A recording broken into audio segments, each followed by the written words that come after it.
Khalid. The rest of you are here willingly, so what do we do? We are going to begin tonight's meeting. Let's see. And what's our next slide here? Khalid, could you read the ground rules, please? No problem. Okay, everyone. Ground rules. 1, no one may speak until granted the floor. CB11 members, if you have a question about board business or wish to make a motion, please raise your hand through Zoom. If you click the participants icon, the participants panel should appear and you should find the raise hand function there. If you still have technical difficulty, you may click the chat icon and relay your difficulty to the staff.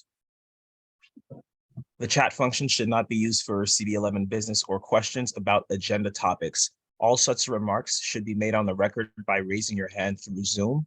Chat should only be used to alert us to any technical difficulties you are having or to state in writing information like an email address that was already stated aloud on the record during the meeting. Please keep your questions and comments succinct and germane to the discussion.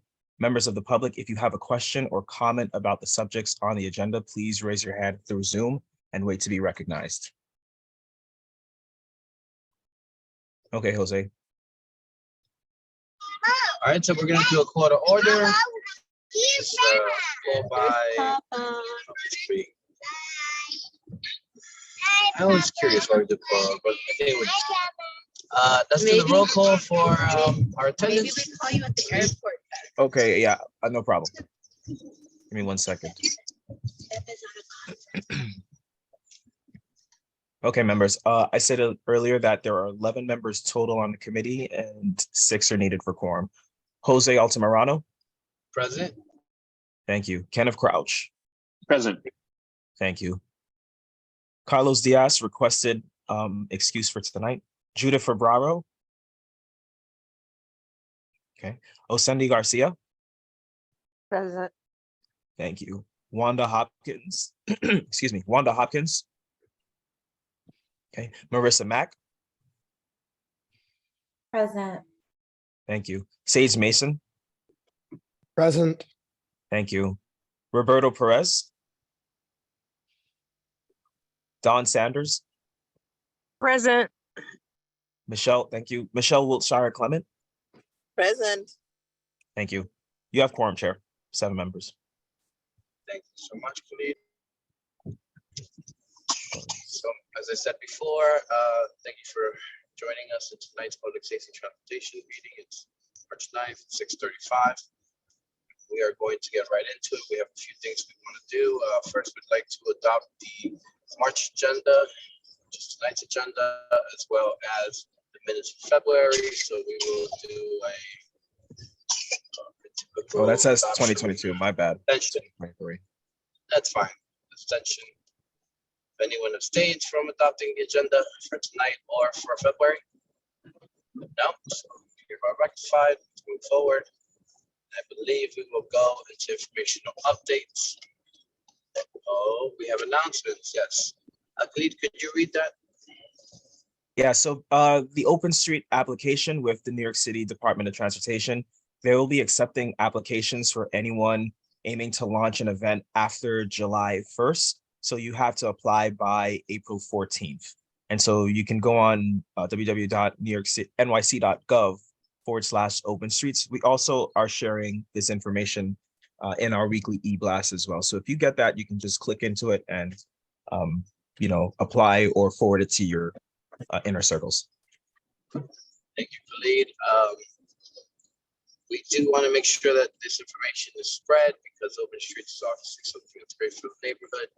We want to make sure that everyone is aware of this, so whoever wants to apply can do so. I believe that we will be sharing it in almost every committee, or at least the ones that I've spoken to. So just to be clear with the open street announcement. Okay, so let's move forward. And we will start with informational updates. And we will start with Peter Gibbons, the 23rd precinct. You're the best, Jose. Thank you so much. Appreciate everyone having me here tonight. I'm going to talk about the good, the bad, and the ugly as far as crime citywide and in the 23rd precinct. So let me begin right away. Overall, citywide, we are even in major crime this year so far versus 2022. We're off by just about 10 crimes. We're 10 crimes fewer, 20,000 or so crimes this year and 20,000 or so crimes last year. So everything is about even. But the categories, there is some significant differences up and down. So let me get into that real quick. Murders were down 19% citywide. Rapes were down 13% citywide. Robberies, 2%. Felony assault, up 10.5% citywide. Burglaries were down 3.5%. Grand larceny down 4%. Grand larceny auto up 5%. Shootings were down 21% citywide. So we continue to make great strides in terms of our gun violence. And also citywide transit crime is down 21.5%. So obviously that has been an issue of focus for the mayor's office and the NYPD over the past 6 months to a year. There's still sort of a max deployment going on out there, trying to cover every station during all peak times. And that is continuing to bear fruit. In the 23rd precinct, we are we are up in crime 8.5% for the year. We are also up 8.5%, just coincidentally, for the 28-day period, which are the numbers I'm going to go through now in the 23rd precinct. So in the last 28 days, we had 0 murders versus 1 last year, 2 rapes versus 3 last year, 14 robberies versus 10 last year, so a slight uptick there. Felony assaults, we had 26 in the 28-day period versus 14 last year, which is a significant spike. I'll talk about what's driving that. Burglaries, 10 this year versus, 10 in the 28-day period versus 14 last year. Grand larcenies, 30 versus 33, so not much change there. And grand larceny auto, 7 versus 6. We had 1 shooting in the 28-day period in the 23rd precinct, making 4 for the year versus 3 last year, year to date. So we're about even, up by just 1, but we've only had 1 in the 28-day period. So what are we seeing behind those numbers? Murders, we didn't have any, thankfully. We still have our 3 for the year. Sadly, that all occurred in January, but nothing since then. Rapes, I said we had 2. One was the statutory rape of a 14-year-old by a 21-year-old. And the second rape was an attempted rape by an ex-boyfriend. Robberies, I said we had 14 versus 10. So just a slight uptick there. And what are we seeing? We had 4 muggings, strong arm muggings without weapons where just someone is approached and physically accosted. We had 2 gunpoint robberies. One was at a gas station. And one was at a smoke shop. The arrest, actually, the smoke shop robbery, we had an arrest on that, arrest of 3 individuals, actually, 14-year-old, 16-year-old, and 18-year-old, all responsible for 4 gunpoint robberies throughout Manhattan in the 28-day period. So one of them happened to be on 96th Street in our 23rd precinct, and the arrests of those 3 teens were made, and they've been charged with 4 gunpoint robberies throughout Manhattan. We had 2 knife point robberies, one of a cabbie, and another was just a stranger on the street. And regarding that arrest, that crime, an arrest was made of a 16-year-old who was part of a group, several more individuals, unapprehended as of now, but the 16-year-old is part of a group that was responsible for 3 knife point robberies, one in East Harlem, as I mentioned, one on the Upper East Side and one on the Upper West Side. Moving on to felony assaults, 26, I said, versus 14 last year. So we have a spike there. 9 were domestic violence related. Usually that's actually a greater percentage of our felony assaults. Usually about half. So what is occurring here is one person whom we arrested for a brutal stranger attack. He knocked an elderly woman in the head. He smashed her head from behind on Madison Avenue one afternoon, knocking her to the ground, and then jumped on her and started pummeling her. No prior interaction between these 2 people. He ran off. Our cops, our NCOs, Detectives Payne and Smith actually caught him, 9-6 and Lex, as he was trying to get away. But then once in our custody over the next week, because he's been in and out of psychiatric care, in and out of hospitalization, in and out of our cells, he's not ready for arraignment. He has, in the meantime, he's assaulted 5 police officers, various things, kicks to the chest, punches to the head, headbutting, just the whole 9 yards. This person is an extreme handful. So there's 6 total assaults assigned to this one individual in our custody. So that sort of accounts for a lot of the spike that we're seeing there. As I mentioned, there was only one shooting, thankfully, in the 28-day period. That was on February 28th at 1 p.m. in the afternoon. A 25-year-old man was shot in the neck by a 29-year-old man. They were known to each other. This occurred on 108th Street between 1st and 2nd Avenue. There was a baby shower going on. There was an ex involved who wasn't supposed to be there. There was a family member sticking up for the woman, and that's the end result. He shot the guy in the neck. Not a life-threatening injury. A person survived in stable condition, and an arrest was made. Burglaries, 10 versus 14. So a slight downturn in burglaries. We saw 3 were construction vehicles or trailers. 3 were commercial, 1 food cart, 1 butcher, and 1 restaurant. And 3 were residential, which is always worrisome. This is the place where we live and sleep and our family members live. But in all 3 cases, the door was left unlocked while the resident was away. I mentioned that as a crime prevention note. Obvious, but nevertheless, apparently it needs mentioning. Lock your door when you leave. If you go downstairs and you're going to the grocery store for a second, if you're going downstairs to warm up the car, if you're going downstairs because someone rang, lock your door. People are paying attention, and a burglary is a very opportunistic crime. It either occurs overnight when no one's there, or it occurs during the day when people are watching and they know you're not there. Grand larceny, 30 versus 33. So similar numbers to last year's 28-day period. And a lot of the categories you'll recognize, but I'll mention them. Unattended property, 4, especially at work and home. Don't get too comfortable there. E-bikes, 5 were taken. 4 from delivery workers who left them while they were making their deliveries of food. 6 were check washing. I mentioned that last year. It's made a very, very rapid comeback and very, very alarming comeback. We had 12 incidents of check stealing. After you've mailed your check, it's being stolen somewhere along the line, and the check is being altered. The payee is being changed to the suspect's name, and sometimes they'll change the amount if it's not to their liking, and if they think they can get more out of the account. So we're working with the U.S. Postal Service to try to prevent this in certain ways. But somewhere along the line it's being taken, and we haven't exactly identified where. I mentioned last time there have been incidents of checks being taken from the green storage mailboxes along routes. That's definitely been an issue because we have video and we have recovered keys that have been used in those mailboxes, but other mail that's been delivered directly to the post office or directly to mail carriers is also being stolen at some point along the route. So that is a major issue. Moving on, scams, 4. Again, be aware of the phone scams that we've talked about many, many times.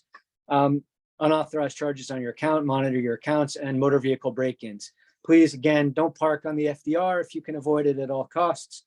FDR Service Road is just, listen, 20 years I've been doing this, 20 years, that's been the most popular spot.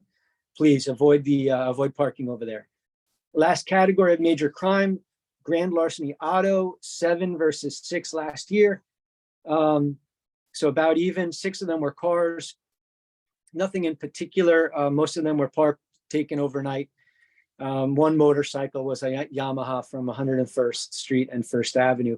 Crime of opportunity. The person left it there for 1 hour.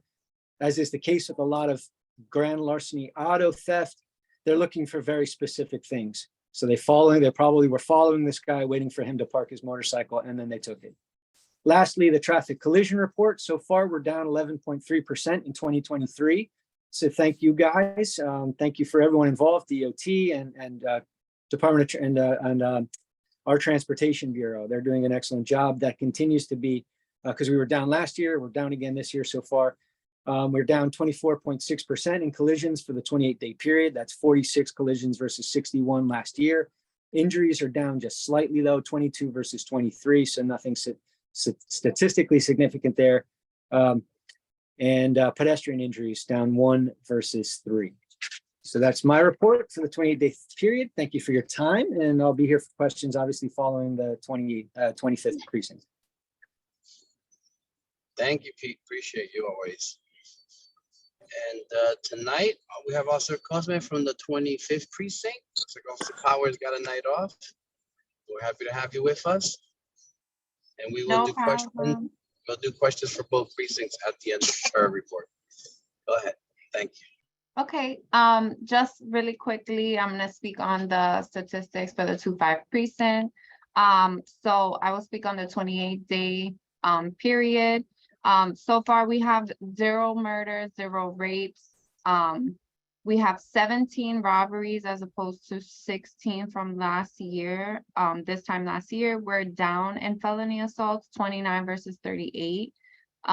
We have 6 burglaries. We're also down in that, as opposed to 11 this time last year. We're up in grand larcenies. We've had 38 grand larcenies and down in grand larceny autos. We only have 7 grand larceny autos. In the past month, we've had 2 shooting incidents with 2 victims, which is also down as opposed from last year. We had 6 shooting incidents. I'm sorry, 5 shooting incidents with 6 victims this time last year. So we're doing pretty good. As a whole, we're down about 10% in major crime in the 25th precinct. The specific crimes that I want to touch on is a few robberies that have happened and the 2 shootings.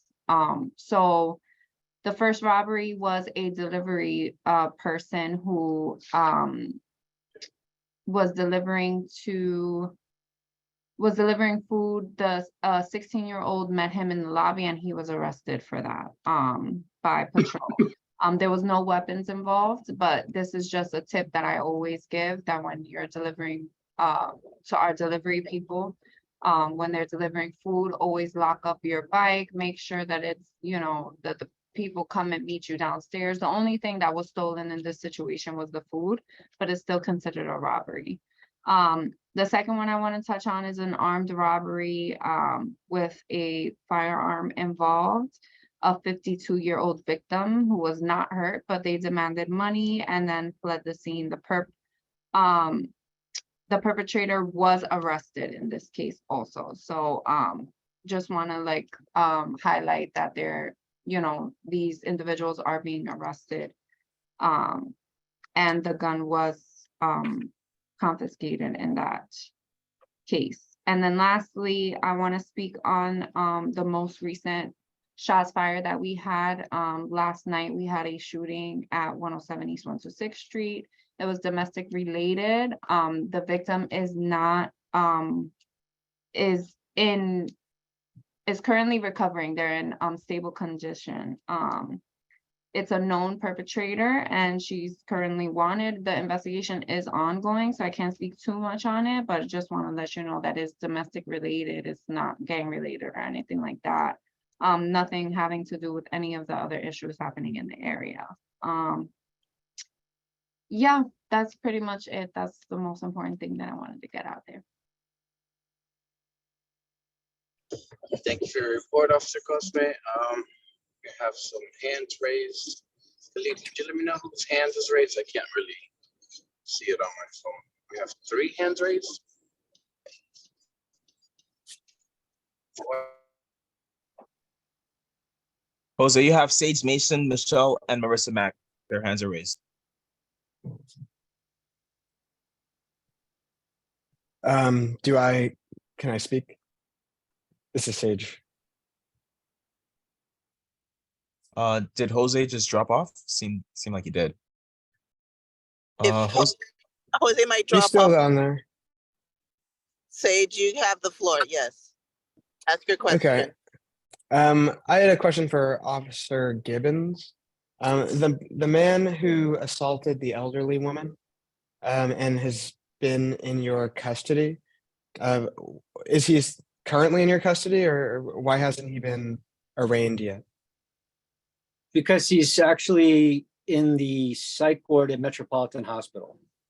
So, you know, we can do, if someone's in our custody, but they're receiving medical treatment, we can do like a bedside arraignment. But he's actually in the psych ward. So that's kind of an indefinite hold. And yeah, I'm not exactly sure when he'll be arraigned. Okay. Is he, what's his condition? I don't know exactly. I mean, I saw him when he was at the precinct, and EMS, like he just like grabbed their computer out of their hands and smashed it on the floor. So I'm not sure what this person, I really don't know what to say. It's just one of those situations where anyone that gets within a couple feet of this guy is liable to be headbutted or kicked or whatever. Like just someone who's just out of control right now. I'm not sure. And in fact, he's wanted in another crime up in I believe the 32nd precinct the same day, when he approached a stranger and also bashed them in the head. So just this person is acting out for whatever reason. Okay. Thank you for answering that. Thank you both for your presentations. Really appreciate you coming and showing up and giving us these numbers. Marissa, would you like to ask a question? Oh, yes. Hi.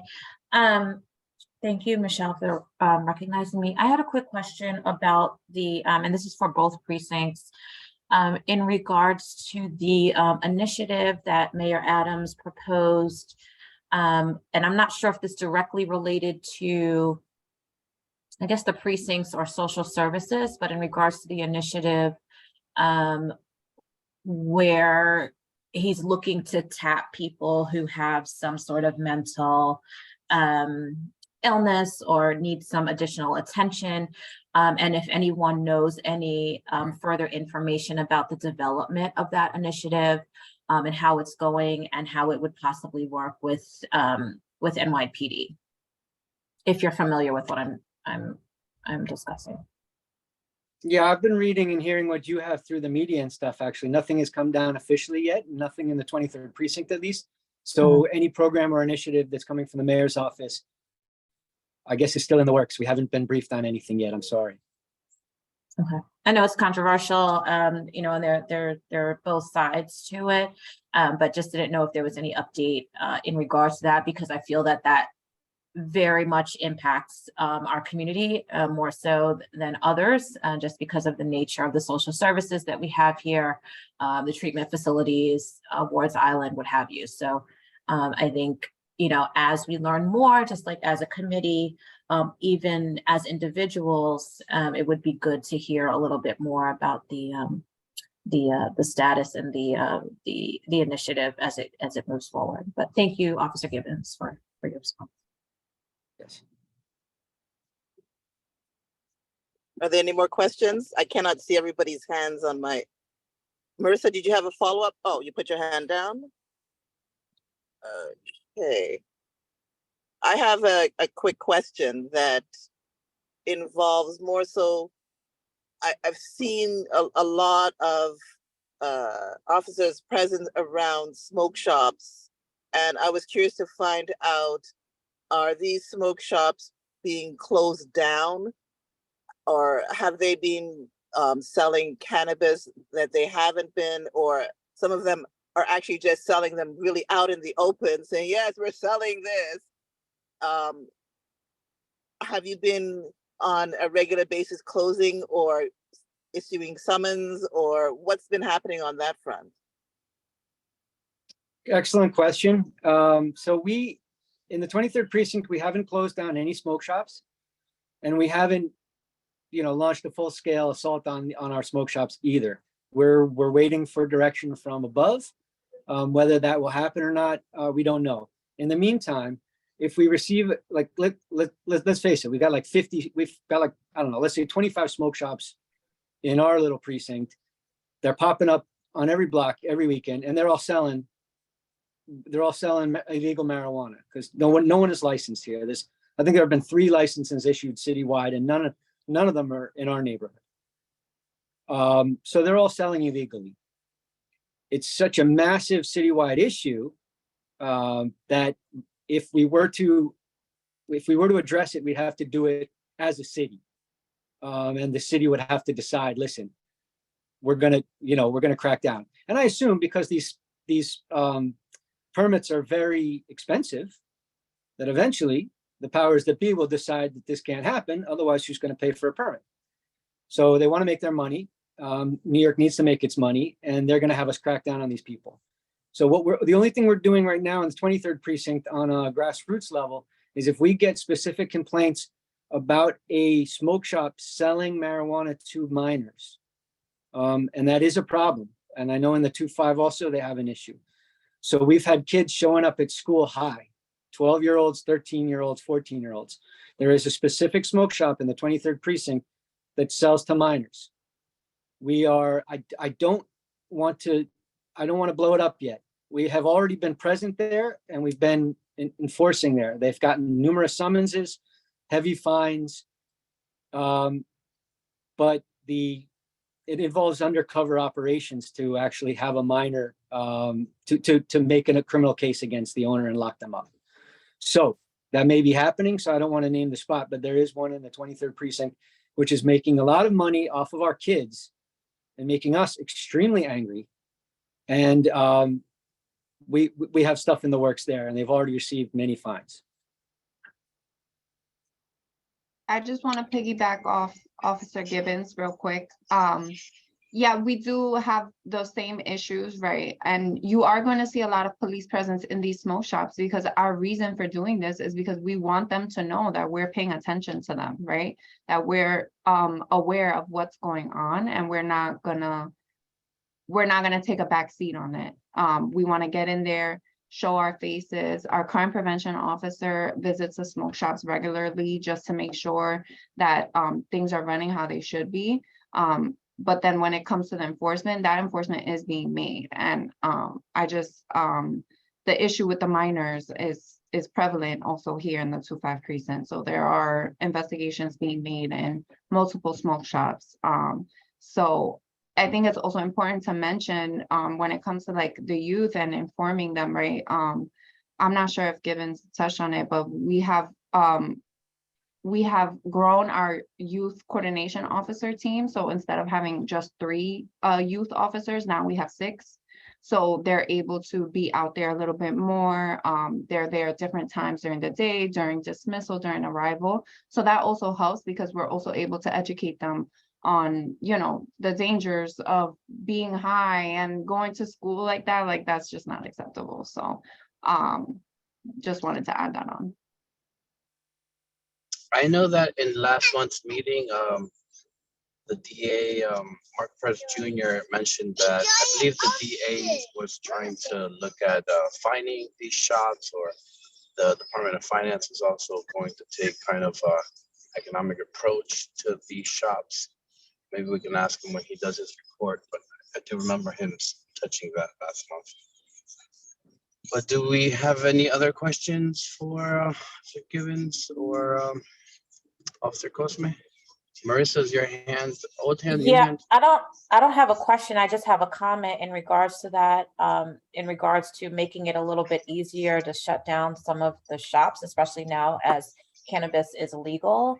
That, I mean, I'm glad that you guys are, and you guys being both precincts, looking into the smoke shops. It shouldn't be that, you know, you guys shouldn't have to jump through that many hoops to shut this down for you know, selling to minors illegally. And maybe that's something that we can look at, because, you know, you do it a couple times, or you get a couple of instances where it happens, and that should be enough. It shouldn't be the need to have an entire takedown. And I'm saying that now, as more smoke shops are, you know, selling. There were smoke shops before that were selling, but now as it's more prevalent, I feel like it shouldn't need to be an entire, you know, situation to do this. So thank you for the work that you are doing in that space, but you shouldn't need to jump through hoops to shut down when we have kids that are going to school, like 12-year-old kids going to school high. That's ridiculous. And that's the downside of what we've allowed with the shops being open now. Thank you, Marissa. Thank you, Marissa. We have Marco. Oh, well, speaking about Marco, go ahead.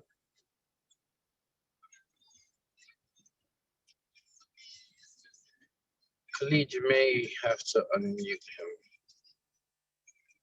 He's under attendees. Yeah. Khalid, could you move into panelist? And then we have Beverly with her hand. Oh, I was muted. Yes, I promoted him to panelist. Yes. Hi, everybody. Good afternoon. Thank you, Khalid and Jose. Yeah, I just wanted to touch up on the cannabis issue, especially with dispensaries. But if you guys want me to wait for my report, I can do that. Well, we're talking about it now. Go ahead. You can touch just on that part and you give your report. Yeah, so as Jose mentioned, our office is doing a partnership with the mayor. So the Manhattan District Attorney Alvin Bragg Jr. and New York City Mayor Eric Adams announced a partnership with local law enforcement and elected officials to combat the proliferation of illegal unlicensed cannabis dispensaries across the borough of Manhattan. We are doing this collaborative enforcement in order to protect New Yorkers from the fledgling illegal cannabis industry, as well as the health and well-being of our young New Yorkers.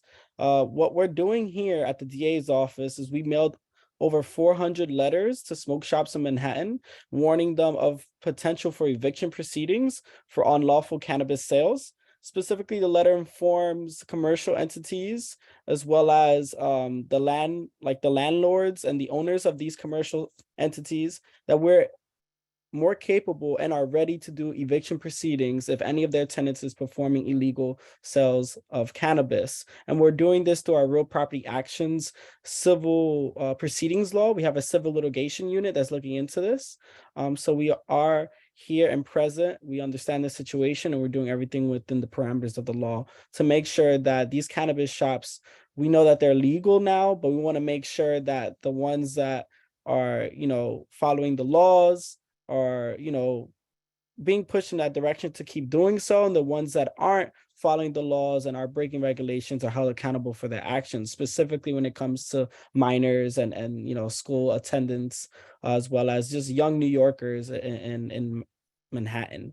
Other than that, I yield my time for my report later. Thank you, Marco. We have Beverly Pavone and then Cindy Garcia. And then Jose, Yes. we also have the PSA 5 that could give a report afterward. Beautiful. So we'll do the PSA 5. We also have DOT here. Rafael's with us and Marco from the DA's office. Beverly, could you had a question, comment? Yes, thank you, Chair, for putting me on as a panelist. My name is Beverly Pavone. I am a community board member. I sit on the Committee of Housing and Land Use. I wanted to ask the 25th precinct officer regarding how things are going with the harm reduction center over on 126th Street. And I'll wait to listen to her report on that. And my other thing is that I wanted to announce and have you guys invited to a tour that we are doing for community boards and members of the community called Redesign the Red Line. It's for everyone. I'll try to put the information in the chat, or Mr. Nixon. I believe you might have the flyer, and if you can just add that to them, because I would like to personally invite all the board members for this committee, and I'll be on the other committees to personally invite them to attend. So just that announcement, and I just want to know what's the status of the harm reduction center that's on 126th Street and Park Avenue. And thank you, Chair, for letting me speak. Sure. I'll speak briefly on the harm reduction side.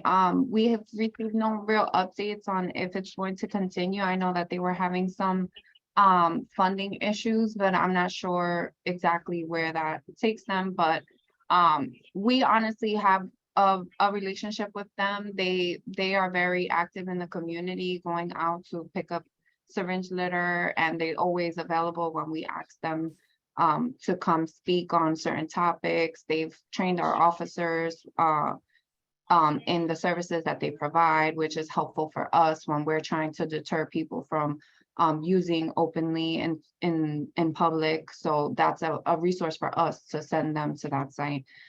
So in regards to their status, that's what we have. Thank you.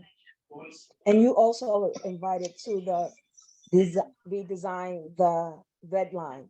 I think your the police department will get a lot of information that's usable to probably combat crime and why things are the way they are. So if it's get posted in the chat for, I don't know how to do it. Please feel free, everyone, to come. I'm looking forward to it. Thank you. Thank you for the invitation, Beverly. We have a question from Cindy. Yes, thank you so much. Yeah, it was for Marco. I wanted to ask him if he could repeat the name of the litigation that's going to be used against the unlicensed cannabis dispensaries in the community. Yeah, no problem. Yeah. Is that all? And one more thing. Mhm. While I completely understand that the need and the absolute necessity of having these regulations in place, having making sure that these unlicensed locations have an opportunity to actually catch up to the regulations that were just passed within the last month or so. As I'm sure that it is the, priority of the district attorney's office to make sure that all New Yorkers are safe and feel comfortable as these new locations are opening up. But it's also extremely important that it is noted that while this multi-billion-dollar industry that is already becoming a top 5 crop in this nation will actually benefit our community as a whole. We need to be extremely careful that as we are enforcing these new regulations, that we are not recriminalizing the same individuals that are going to be making, that will be making this industry what it can likely be, a cornerstone of industry that will provide support to all of our vulnerable people. So if you would please be so kind, Marco, and repeat the name of the litigation that could possibly endanger individuals from losing decades worth of work right here in this district. Thank you, Ascendi, for your question. What I would like to say first is the unit you're referring to is called the Civil Litigation Unit. And what they're going to be doing is using civil authority under Real Property Action and Proceeding Law to evict tenants and landlords from situations and places where we're having people sell cannabis illegally to young minors. It is not our intention to target all these shops disproportionately at all, Ms. Garcia. Our intention is to make sure that we understand that weed is legal now, but it has to be sold within the regulations, within the law, and we want to make sure that it's done that way. We don't want these cannabis smoke dispensary shops to be selling to minors and having minors going to school while under the influence, and we want to make sure that that's not being done. That's the aim of this unit. But I do hear your concern, and I will make sure it is brought back to our office. Thank you so much, Marco. I really appreciate you. No problem. Thank you. Thank you both.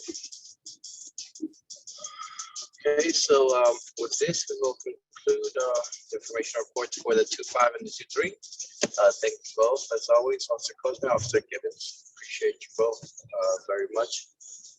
We have someone of rare surprise from PSA 5. I believe.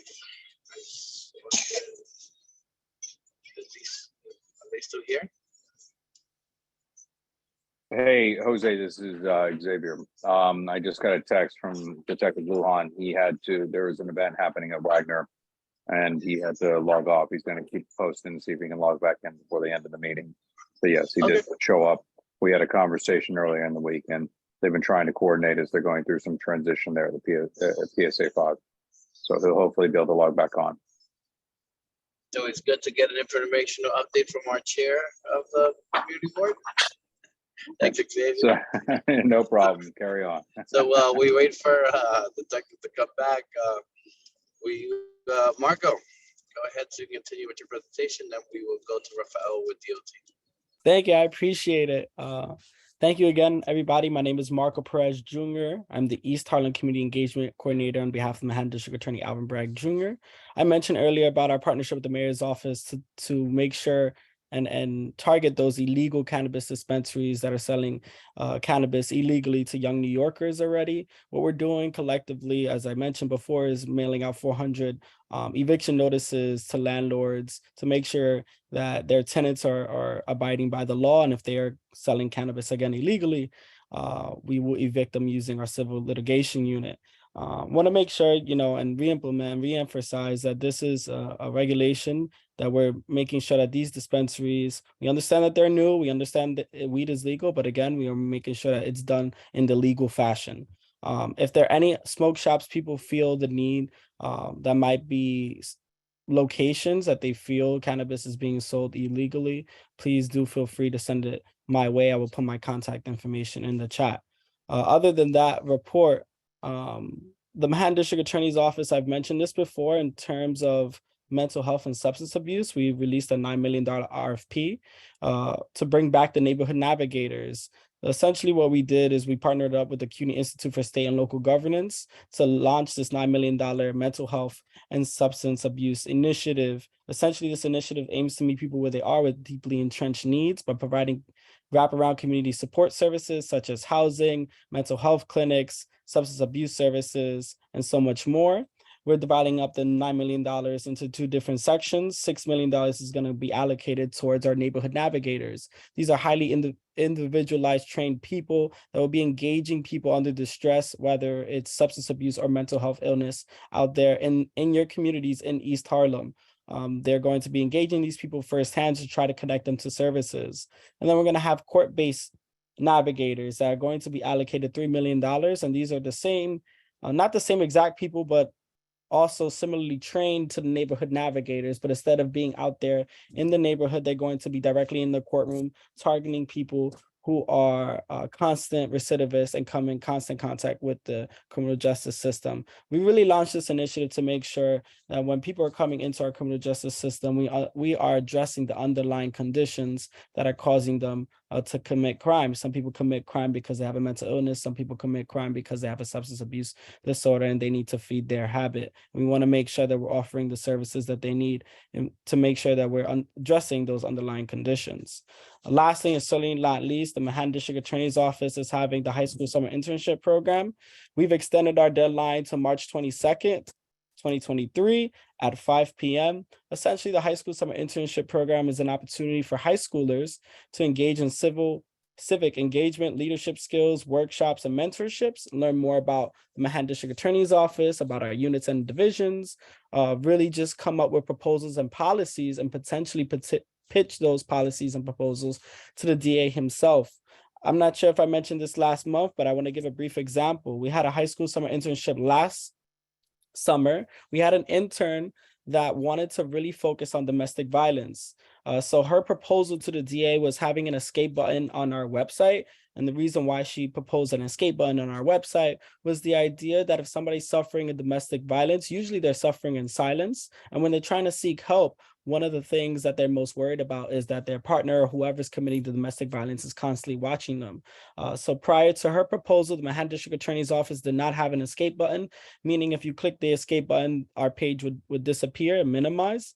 And through her proposal and her hard work throughout the summer and proposing it to the high executive teams and the DA himself, we were able to put an escape button on our website. So when people are suffering from domestic violence and they're looking at Manhattan District Attorney's website and they fear that whoever's committing this wrongful act against them steps in the room, once they click the escape button, it would not look like the person is looking up the Manhattan DA's website or sorting out any help to protect them in that moment. Other than that, I have more information on that if anybody wants ask any questions. I yield my time to the floor, and I will put my contact information in the chat. Thank you so much and have a good evening. Thank you, Marco. We appreciate your insight. Do we have any questions for Marco? I think most of the questions you've answered already previously, but I am thrilled that the city is taking an approach to these smoke shops, because obviously the whole point of legalizing weed was to legalize it, to have a process. And it's important to follow that process the same way that the process is followed for alcohol or anything else, particularly when we have to be careful with our youth. So we appreciate you always. And we're going to now move forward to Rafael Lescano, DOT, who had me and Khalid at 9 a.m. on a very cold morning not too long ago on 117th Pleasant, doing the work of the community board. But obviously getting great progress, and we really appreciate it. Rafael, go ahead, Rafael. Hey, how you doing, guys? It's a pleasure to be here with you all. Again, Rafael Lescano from DOT. I just wanted to remind you, Jose and the committee as a whole, that we have Open Street program going on. So I hope that you receive those letters that I sent you guys for 3 sites. So if there is anybody that, or any institution or organization that wants to have an open street during the summer, to please, you want to ask a question? Can you hear me?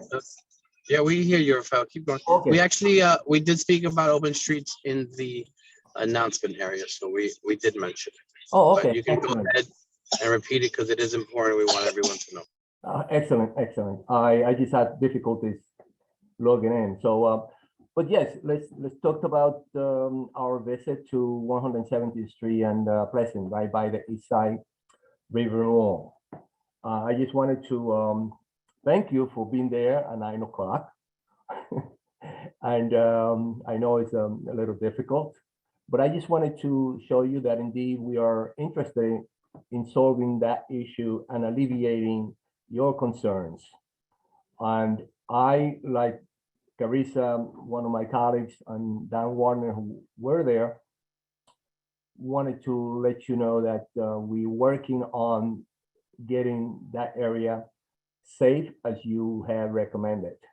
It is important that we saw it that indeed whatever is there presents a risk to those pedestrians that are walking in that pedestrian lane.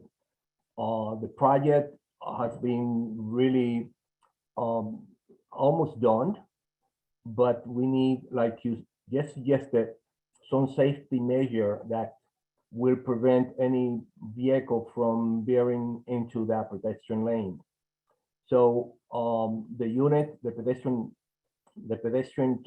lane unit is working on getting what is necessary. I also sent you, Jose and Khalid, examples of what can be done. And I will hope that you look at it and you can really take a place in the conversation towards getting what is necessary to, again, to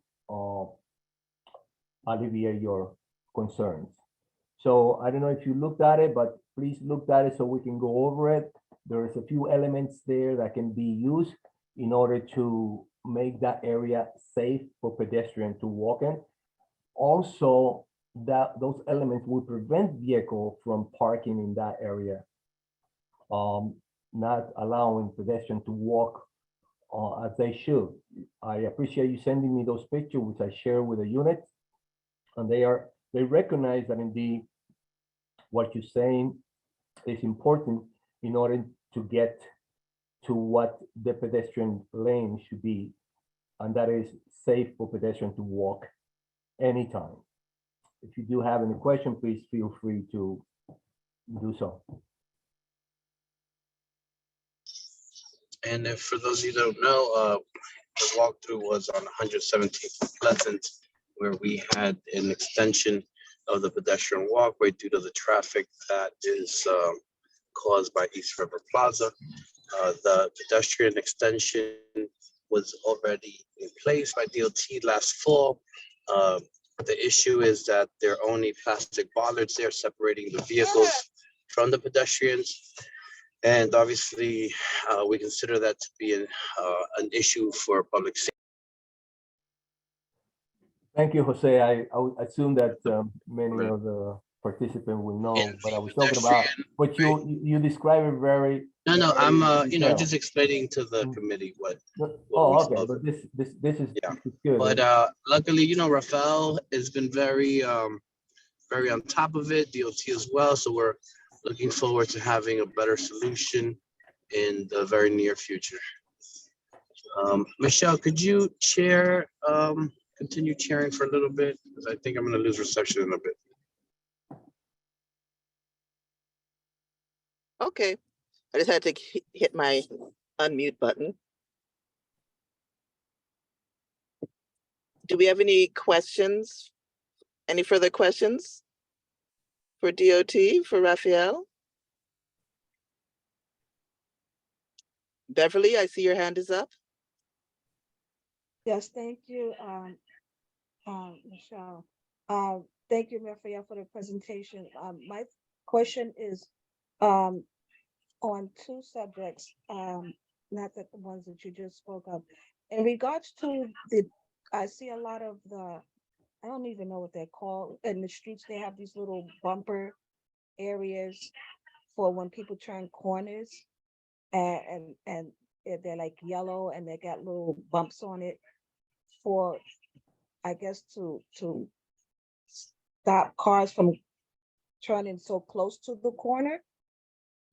I don't know what the parts of that street is called, but I see them in East Harlem a lot, and they're usually on the corners. So if I'm driving, I have to go further out into if I'm making a right turn, I have to go further into the lane in order to make a turn. What I'm seeing is that because of these bumpers there, or these stops or whatever they're called, more pedestrians seems to stand at that portion of the street, not on the sidewalk, more so. So we have to be even more, drivers have to be even more careful, because now I see a lot of pedestrians standing at that part of the street. So like I said, I don't know the name of them, but they're on the ground in the street, and it's like just to tell you if you're going too close to the curb or something, and the cars run over it. Are those made out of rubber? So you say? Yes, yeah, they're made out of rubber, but they're attached to the street Right. itself, not on the sidewalk. Right. But I noticed a lot of more pedestrians stand at that instead of standing on the corner and waiting for the light to change. So what you're saying, that they are standing right at the separation of the two lanes? Is that what you're saying? I wish I had a picture of it, but I know you attach it to, it's almost like you have a loose little section to cut off the corners. Right. And what's the intersection there? Well, they have one on 126th Street and Madison Avenue, that I can say for sure right now. Okay. But I just noticed that where I see these at, I see the pedestrians coming further into the roadway, because this thing is attached to road. So I see more pedestrians standing there waiting for the light to turn than standing on the corner of the sidewalk. Right. So the pedestrians think that they could wait there and they will be safe. Is that what you? Yeah. And it caused, I know as I drive, I usually beep at the pedestrians for them to move back, because they actually are on the roadway. Right. And I think they might think of this as a safe zone. Are they for them to wait for the lights? Right. When you saw them, are they attached to the pavement or are they loose? They're attached to the roadway. Yes, they are. Right. Okay. Yes. If you take pictures, send it to Okay. me so I can take it to higher up, and they will definitely consider it, because I understand that what you saw present a risk for the same pedestrian that I think that they're safe there when they're not. Right, right, right. Being that it is on the roadway, actually that on the sidewalk. And I know, And that it is not for pedestrians to kind of stand there and waiting the car for the to light to pass. change, right, Exactly. All right. right. Please send me And I definitely will. My other thing is that I'm trying to get my granddaughter into social consciousness with the community and everything. So we noticed that on 112th Street and Fifth Avenue, the signs for East 112th Street and West 112th Street are on the wrong side. Really? Yes, I had her do a 311, you know, but nothing has been done. This was going on since last spring. Really? Yeah, so it's on the wrong side of the street. So 104 and Fifth Avenue? No, 112 and Fifth Avenue. Right. So the west side of Fifth Avenue has the East 112th Street sign, and the east side of 112th Street has the West 112th Street sign. Interesting. Take picture of that too, Sorry, Beverly. I will. I'm sorry, excuse me. Hi, Beverly, for future reference, please, when you do receive a 311 request or you put one in and you haven't heard from the corresponding agency, please notify the office so we can reach out to Raphael normally on a weekday and try to get more faster response. Okay, just FYI. I definitely will. Okay? Thank you. Thank you. And I will send the pictures. Thank you so very much to everyone. Thank you for your question. Thank you, Beverly. Those were really great questions. I really appreciate it. And thank you, Raphael, for your update. Are there any other questions for Raphael at this time? I'm going to scroll to see if there's any hands. I am not seeing any questions.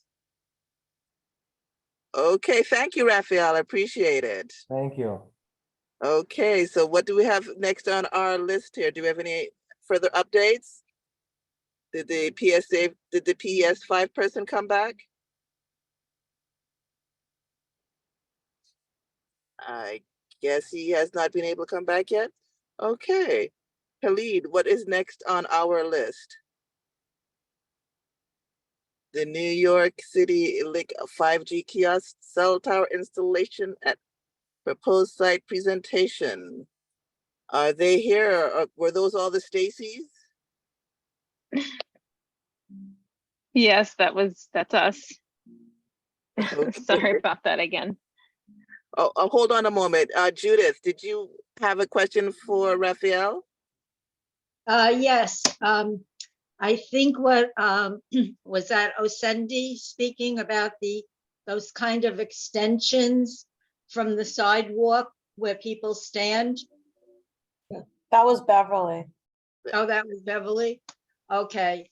Yes, those were put in as extensions to the sidewalk. And I remember when we spoke about that, not only were they put in kind of like as extensions, we called them sand something at one time, I don't remember, but they also took away parking spots to put those in. And that was basically for safety. I'm sure Jose can speak more about that. He knows exactly what I'm talking about. But they're all over. They're on 116th and Madison. They're all over. And they were basically extensions so that cars going fast or making a fast turn or whatever. But they certainly did take away parking spots also, because we did discuss that. So that's all I wanted to say about that. Thank you, Judy. That's very well said. Thank you, Judith. Who said that? Raphael said thank you, and Michelle said thank you, the vice chair. Okay, so let us continue with the Stacy's for the New York City Link 5G kiosk cell towers installation. Thank you. I think you just created a new rock band. in the interest of time, we'll keep it relatively quick. Just wanted to thank you for your patience. I know we sent these out a while ago and our schedules did not sync up. We were just in very high demand since we sent out a lot of notices, and it just didn't work out until tonight. So really appreciate your patience and look forward to hearing your input. So just very briefly, I'm Stacey Gardner. I'm the Senior Director of External Affairs for the Office of Technology and Innovation. We used to be the Department of Information Technology and Telecommunications, aka DO-IT. We were put together with a bunch of the different other tech agencies under when Mayor Adams came on as mayor. So if you're not familiar with us, that's who we are. We run the technology for the city government, and we oversee the program to deploy mobile telecommunications franchises throughout New York City. So the reason we're here tonight is that we proposed new locations to you within your district. These are called Link 5G kiosks. They are they have all the same functions as the Link NYC kiosks that you're familiar with. Those are throughout New York City on at the sidewalks. They have the ad panels, and they're about 9.5 feet tall. They provide free Wi-Fi, free nationwide calling, charging for your mobile device, a dedicated 911 button, limited services on a tablet, video relay service, and of course the ad panels provide not only advertising, which helps keep the program going, but also local ads that are, public service announcements from agencies, or even we have a program to give free advertising to local businesses, the community board, other local entities. So the Link 5G program is all of that. In addition to, at the top, we have room for mobile telecommunications equipment, which is essentially the infrastructure that helps keep your cell phone signal very strong. So in order for anyone who has a cell phone to have service in any given area, that comes from infrastructure. And what we're trying to achieve with Link 5G is we're supplementing all the other infrastructure that's around, which is in a variety of places, such as rooftops and pole tops, that would make it so that you're able to continue to use your cell phone service out and about in your home, regardless of how many people are on the network, and regardless of what carrier you have. It's a multi-tenant structure, which means that several different carriers can use the equipment, can use the shroud at the same time, and there's more coverage for each of those companies. So we oversee the program. It's a franchise, which means a company we have a contract with, which is City Bridge, deploys this program, and in exchange, they pay fees to the City of New York. So this is a revenue generating program, and it's not cost the taxpayer any money. So without further ado, I will just turn it over to Rob Sakota and Nicole Etienne, who are my colleagues over at City Bridge, who is the operator of the Link NYC program. Good evening, everyone. I see there's a hand raised from Mr. Mason. Was there that you wanted to ask before I jump in? Yeah, I was just curious if you guys, for the past couple months, we've had people at a number of meetings come and sort of advocate against the installation of these cell towers. Wondering if you were aware of that. We are aware we've had several different community board meetings throughout the city as we're looking to deploy, and we hope to be able to share with you our mission and the purpose of the program so that you can make a decision on your own based on the facts that we share, so that you know, to answer any questions that you have. I know there's been a lot of misinformation out there, and that's why it was really important for us to be here tonight, for you to hear from us directly, ask us questions, and be able to hear the facts as we present it. Okay, thank you for that. I look forward to hearing these facts. I just want to note that I think the opposition, you guys, has been very organized and coordinated. And every time the people come on, I'm surprised by how many speakers they have. We have a full house today, and I thank you all for your time. I've been working a lot with Marissa on trying to get more advertising for the community boards on the we have in the district. To introduce myself, my name is Nicole Robinson Etienne. I'm the Director of External Affairs for Link NYC.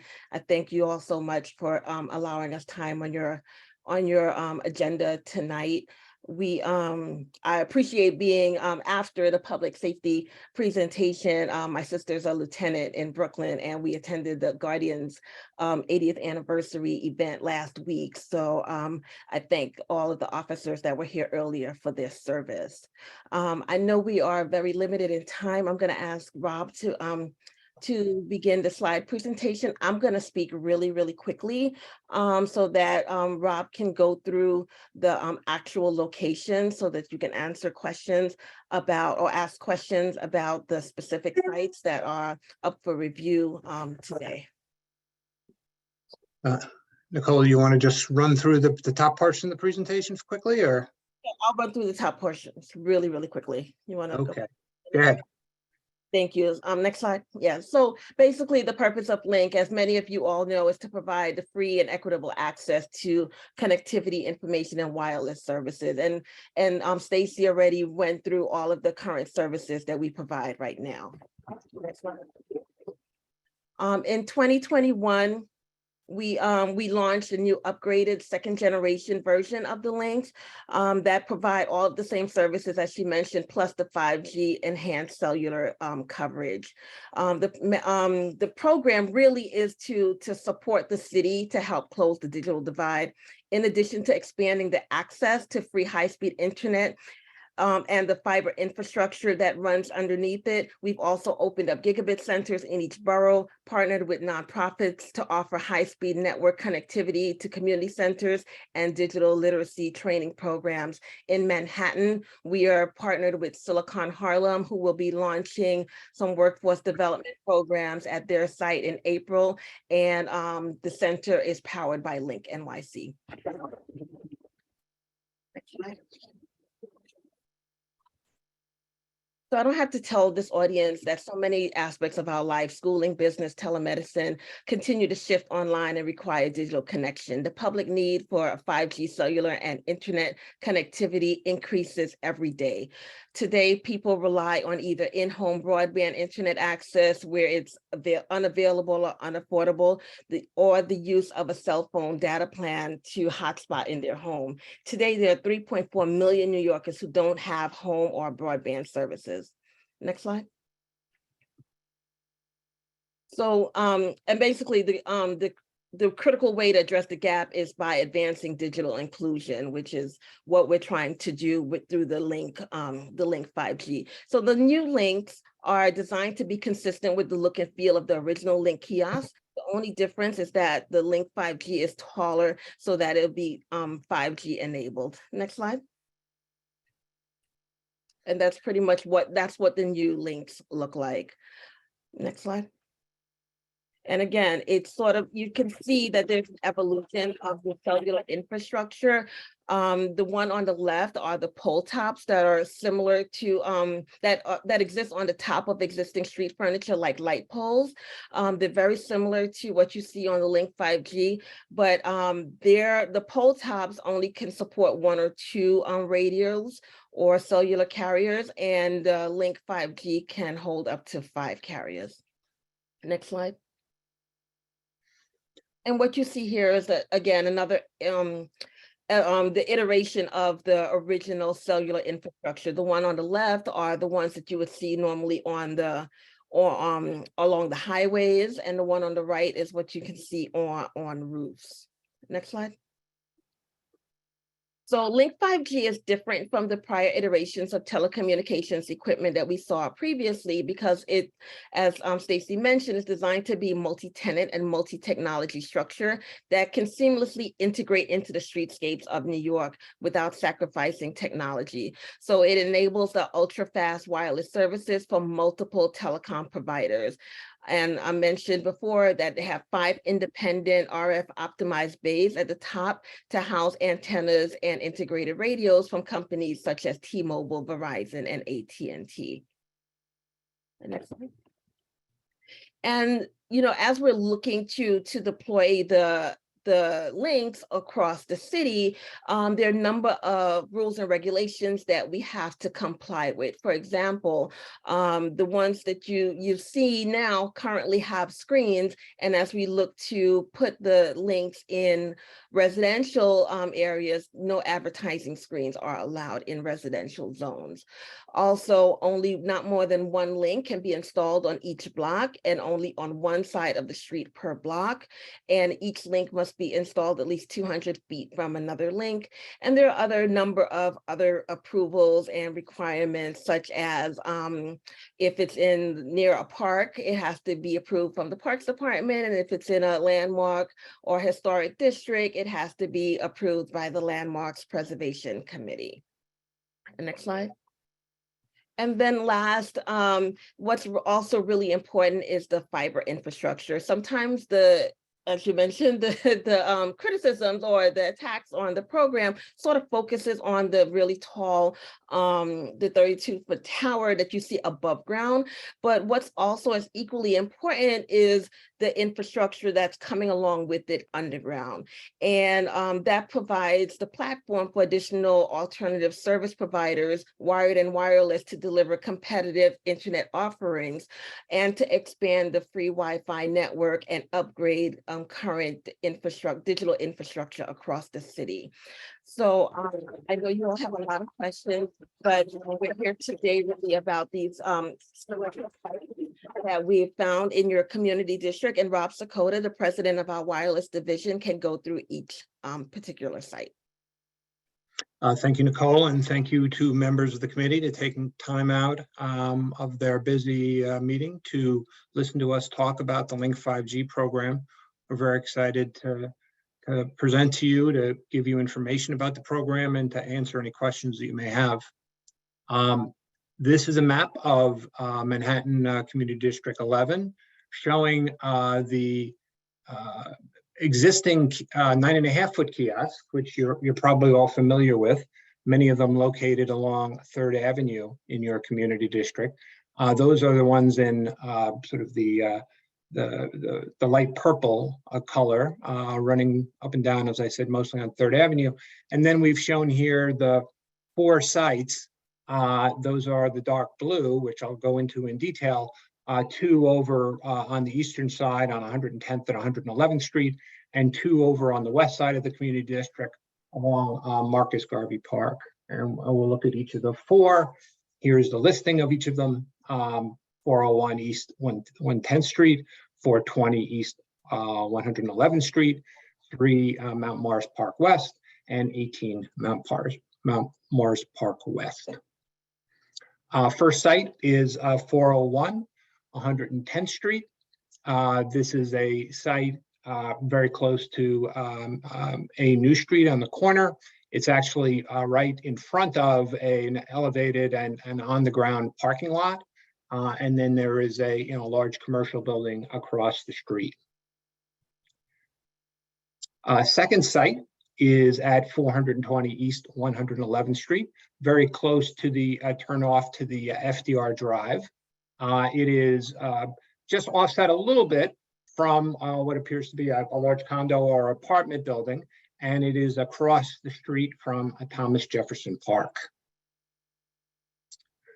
The next site, moving over to the western side of the community district, is at 3 Mount Morris Park West. It is right off of Marcus Garvey Park and across from the townhouses you can see on the left. And then the final site is also right off the park at 18 Mount Morris Park West, closer to the intersection of Malcolm X Boulevard and 122nd Street. And those are the 4 sites. So I can stop sharing at this point. And we can take any questions that you may have. Okay, well, thank you for your presentation. As you heard earlier, that we have heard other presentations, and I was just curious to find out, are you asking for some sort of letter of recommendation, or is there another purpose that you have come to present to us this day? Any Stacy's? So you guys are welcome to give us a reso if you want. We don't need it to proceed, but what we're looking for specifically with the sites, so we have a 60-day comment period that we send to the borough president, the community board, the council member, and the bid if there is a bid. And we have a comment period where we kind of give you guys, hey, here's where we need coverage and where we have, we've determined that it passes the siting criteria. As Nicole mentioned before, there's numerous siting criteria, so we can't just put these anywhere. So when City Bridge finds the sites, they give them to OTI. We give the green light to send them out to the community for comment. Sometimes we get comments from the community that helps us, either move the site a little bit based on that feedback, or sometimes folks say that this looks fine, go ahead. So what we're really trying to find out from you guys, since you know your community best, is, are these good areas for coverage? Are there things going on in the neighborhood or underneath the ground that you know of that would be helpful for us to know before we move forward with such a site? So that's kind of what we're looking for. We're looking for feedback on the proposed locations. Okay, well, thank you. So it's not everything is completely solidified as yet. Right. We're coming to you as they're proposed, and then some of them might not even get built, even if everything is fine through this process, because sometimes, stuff pops up between the time that we did the survey and that we're going there to put it in the ground. So yeah, they are in a proposed state. Okay, well, we have a few questions. The panelists Michelle, will be asking questions first, and then afterwards it would be for the public. Yes, Khalid? Yeah, I just wanted to iterate as well. In part of the attachments that I sent to everyone as well, comment submission to CB11 Manhattan, that's the actual official letter that we received. And after the 4 locations are noted on the first page, it says it right there in that paragraph, because OTI has set the date to respond by January 16th, because we received this in December. There's short notice, and CB11 may want to request an extension of time to consider this proposal, if possible, or object or explore the possibility of voting for a moratorium until your questions and concerns are addressed. So I just wanted to make that clear for you all in terms of your information. Okay, well, we definitely have questions. So let's start with, well, actually, let's start with our chair, Xavier. Hi, good evening, everyone. Thank you for acknowledging. I just wanted to reiterate what Khalid just mentioned, is that we received a letter and we've been trying to wrangle this meeting, which we're now having. And it's important, this is the opportunity, as we say in my field, to take a bite at the apple and really determine, is this something we desire? What are the community's concerns, which obviously we have members of the public. We represent our constituents, and this is the opportunity for them to listen and hear where we may align. And as Khalid has recommended, this is what we should take this opportunity to either side with the position, or if we need more time, et cetera, and so on. So I really would, I implore everyone on this committee, ask the questions that you desire to ask, have a very robust conversation, and then we can, whatever this committee decides, we will then further that discussion at executive and then the full body. Thank you very much. Thank you, Xavier. And I see now that we have Marissa. Would you like to? Yes, You have- thank you. Thank you. Thank you so much. Hi, Nicole and Rob. Nice to see you and hear from you again. And thank you for coming to present on the tower. So I'm sure there are going to be a lot of questions around this, only because we've had a lot of discussion primarily at our full board around the towers coming. And so there are like three main areas that I would like to hear about. I don't know if you have the information today, but one being on the impact of having the Wi-Fi on certain communities. I've noticed that I've heard a lot from some of the community boards that are further downtown that may not really need the wireless or the access to Wi-Fi, which I'm always happy to hear from people that want to weigh in on the towers and how they might impact the look of their community. But I'm also concerned about individuals that don't have access to Wi-Fi and that cannot pay for it, and how this impacts those individuals and our community. So I would love if you guys have any data around that or how it's been helpful for other communities. Would love to hear about that. My other question is also around the health issue of this, which we didn't really touch on, and that has been brought up. So yes, obviously we want to ensure that we have Wi-Fi available for our community, that it's needed, but we don't want to put that over any health issues that may be there. And so I have seen information on both sides, right, where I've seen that 5G and the I guess the cellular service impacts our health in certain ways, but I don't know that to say for sure. And I don't know, I know there were studies that were presented to us, but that's one side of it. So I would also like to hear what work has been done from your office in regards to that. And then also on the third end, has there been anything where people, again, from this community have weighed in specifically on the look of it? And so, and I've heard from the public, I've heard some comments from the public, but is there a way to, and again, if there's no health issue, is there a way to possibly look at revamping this to where it's on the top of buildings as opposed to in the streets? I don't necessarily have a say one way or the other. I think people can walk around it. It's not taking up any parking. Our streets are narrow in some areas, but not others. But the look of it for the community from my end is not necessarily, something that's going to be so much in the way. But if there has been anything that's been looked at in terms of having it on top of a building or in other areas, would love to hear about that too. So those are kind of like my three main areas: the health, the Wi-Fi situation, and then where they're actually located on the streets. So thank you. Thank you, Michelle, for recognizing my question. Thank you so much. Those are great questions. I think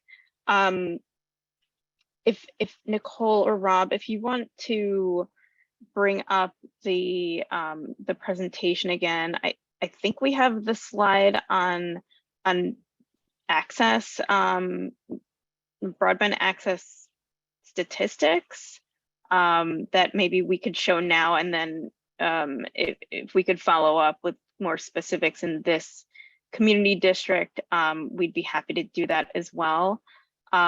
Because you are touching precisely on what the program is about and has always been about, whether it's the taller towers with 5G or it was only the Wi-Fi kiosks. So just to reiterate, Link 5G would have Wi-Fi access and would help strengthen the signals of cell phone service on several different carriers.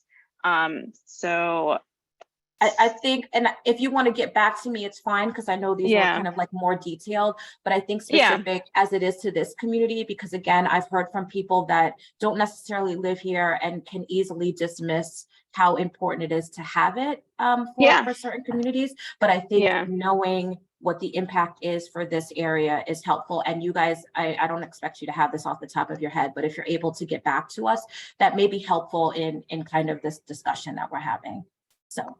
Yeah, for sure. And you know, we can kind of zero it down, but just generally, and I understand that the Upper East Side had, you know, they said, you know, we have access, but the thing is that even if there's folks who have in-home broadband or cell phone service or a combo, having all of these different services delivered to the communities is an investment. So, you know, the wireless, as I said, the wireless signals don't just come from nowhere. They're already out and about on rooftops, on pole tops, and it's why you can use your cell phone today. And these are really just bolstering that network. So yeah, well, we'd be happy to get you some information that's specific to this area. As for the design, so we went through the Public Design Commission for this. We went through several different iterations of a design. This is very purpose-built. So while it is large, it is for a reason. It is where the wireless infrastructure needs to be for 5G propagation. And it's also, you know, we went through this public process with the PDC where we made tweaks to it. I guess I'll turn over to Rob to actually explain why the cell phone, the mobile telecom equipment needs to be at the street level that it would be in a Link 5G. Sure. Thank you, Stacy, and thank you for your question, Marissa. I mean, just to step back on your original about the use of the Wi-Fi and the services provided by the Link 5G. You know, the Link NYC Wi-Fi system that we operate throughout New York City is the largest free public Wi-Fi system in the United States. We have over 10 million people who have registered to use the system over the years. And every week, hundreds of thousands of people are getting free Wi-Fi service through it. Now, as you noted, when we go to the Upper East Side, people there say, free Wi-Fi? I don't care about free Wi-Fi. I, you know, have an unlimited data plan, you know, free Wi-Fi is not important to me. And well, that might be great for them. The reality is lots of New Yorkers don't have access to unlimited data plans for mobile. They don't have access to very good internet service at home. And they depend on different sources of access, free Wi-Fi at the library or the Link 5G. And that's why we think it's a very important program to go throughout New York City. And these 4 additional kiosks we're talking about tonight, not only will provide the free Wi-Fi, but they'll also help improve the mobile service in people's neighborhoods. And sometimes people say, well, it seems good enough for now. But the reality is every year in New York City, people use more and more data. And if we don't take steps to ensure that the infrastructure is there, then the service is going to degrade and get worse.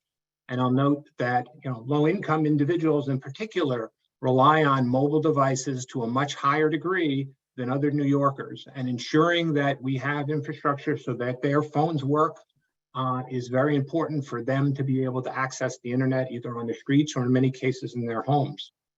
In terms of the actual size of the structure, as Stacy said, it's designed at 32 feet, which is the exact same size as the light poles. And it's designed to ensure that we could provide as many services as possible.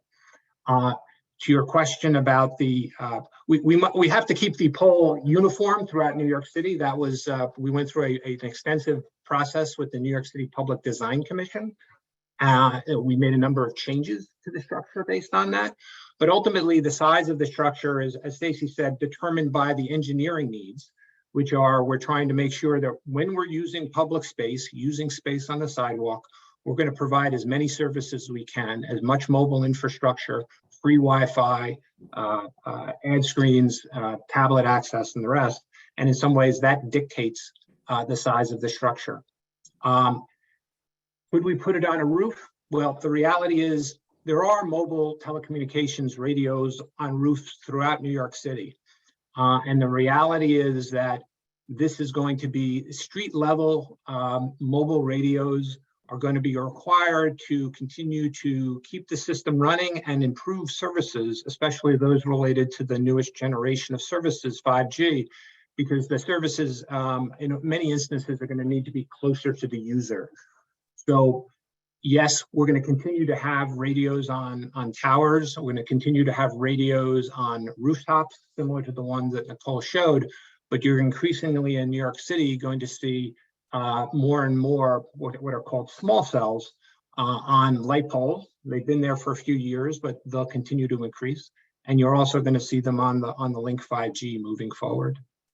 To your last question about the health issues, I imagine you've probably had the same group of people who run around all the community boards spreading misinformation about health issues related to 5G. We're here to tell you that all of the services that would be provided from the Link 5G, similar to all the services that are provided from pole top installations today, or provided from rooftop installations that have been in the city for 20 years. Are all going to be subject to federal regulation that set forth various safety standards. Those safety standards are tested periodically, not just by ourselves, but also by the city of New York. The best scientific information indicates that there are no adverse health effects from cellular phone use. There are no adverse health effects from towers. The reality is people have been using cell phones for 30 years. This is not new. Although 5G is a new generation of services, the reality is that it's basically the same as previous services. The biggest difference is that some of the frequencies used are higher frequencies, meaning they penetrate buildings somewhat less. And therefore, to the extent anyone actually believes that there are adverse health effects from these things, 5G frankly should have a lower level of adverse health effects. So while there are people in this world who think you should never use a cell phone because it's dangerous, most New Yorkers don't believe that. Most New Yorkers depend on the use of their cell phone and mobile communications. And as a result of that, we're going to need the infrastructure to keep that system operating and to get better.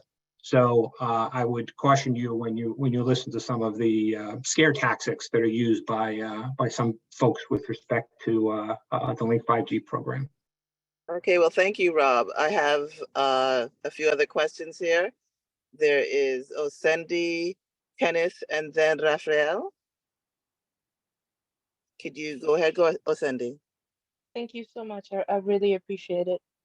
Well, this is the specific request that we had from the team was to get a bit more information about our community needs, to see how these locations would be of benefit.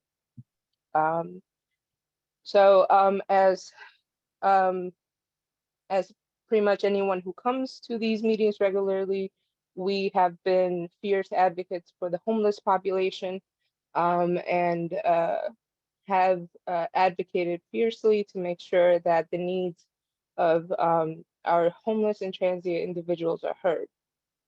As a community organizer, before the pandemic, it was already challenging to have individuals who were transient, whether they had low or no income, or were unable to actually keep track of their belongings.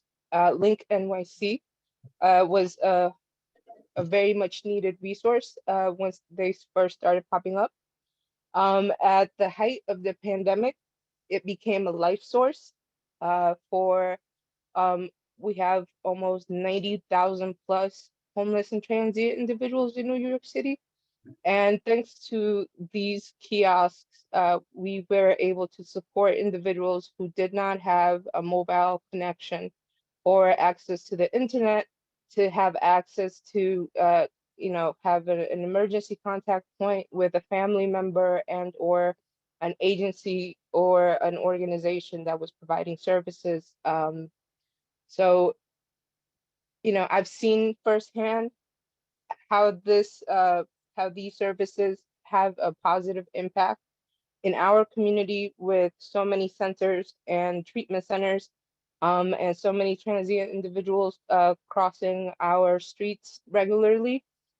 These kiosks would be a huge, huge relief to have, especially along the east side. I would recommend from someone that sees the foot traffic, that interacts with individuals who seek services, to possibly consider providing more or more existing Link NYC kiosks in Ward Island. As you will see that there is a large number of individuals who do not have access to mobile devices. It would be life-saving. As your program has already shown, it provides solutions, and I'm very grateful that you're expanding the infrastructure needed, because again, during the pandemic, we saw how desperately our people need access to Wi-Fi connection. So if your team would please consider connecting with New York City Housing Authority to provide an additional contract and or bid, as they've already done with Spectrum, to provide low cost Wi-Fi. Right now it's $30 a month. With Link NYC, it could possibly be free. So I hope you take my considerations and comments into consideration. Thank you. Thank you so much. That's really great to hear. First, I just want to clarify the Big Apple Connect program, which is what you were referring to with NYCHA, that is completely free. So I can follow up with you to make sure that any of the housing developments that are within this community district that are on the list that are eligible now, that we let you guys know, so that we can connect you with Spectrum, who provides that service, and the city is billed for that. But that is in-home broadband for NYCHA residents. So it's separate from the Link NYC program, but we'd love to follow up with you on that as well, because it is a holistic thing. It is OTI is really looking at all different types of ways to bring broadband to those who most need it. So Big Apple Connect is one prong of that strategy. And then as far as the need in the district and the information you gave about how it was helpful to transient individuals, that's really great to know. Do you mind repeating where you said we should consider putting it in the future? You said, did you say Ward Island? Yes, Ward's Island, also known as Randall's Island. It's along 125th Street all the way to the east. Okay. So just so you guys are aware too, we have presented 4 sites for consideration. It doesn't mean it's the only ones we would ever consider, and we would actually love to hear from you guys if there are other pockets within the community that you think a Link NYC kiosk would be a good fit. So if you have any of those suggestions, we'd love to hear them. So that's great. Thank you so much. Okay, thank you. Thank you for your question. Kenneth, Kenneth and then Raphael. And just very quickly, I believe Rob, we were saying something. I'm happy to let you finish before I begin my questions. Or I'm sorry, I was just going to note that it's a multi-year program, right? So this is, as Stacy says, this is the first sites that we've picked in your community district, but we'd fully anticipate that in future months or years, we would be coming back. We're looking to go across the city and improve the infrastructure everywhere, but we're doing it incrementally and trying to do it where it's needed most. But there'll be other opportunities in the future, certainly for additional sites. Thank you. Great, thank you.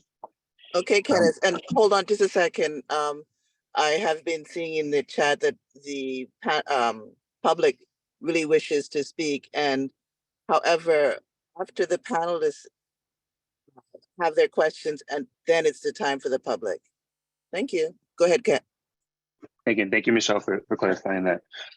So yeah, I do definitely want to thank OTI for presenting in front of us today. I really believe the internet is a 21st century public good, and it's so important that especially the most vulnerable, or at least historically disenfranchised communities, get that connection to the internet. It's connection to the world around us. So I definitely think it's a laudable goal.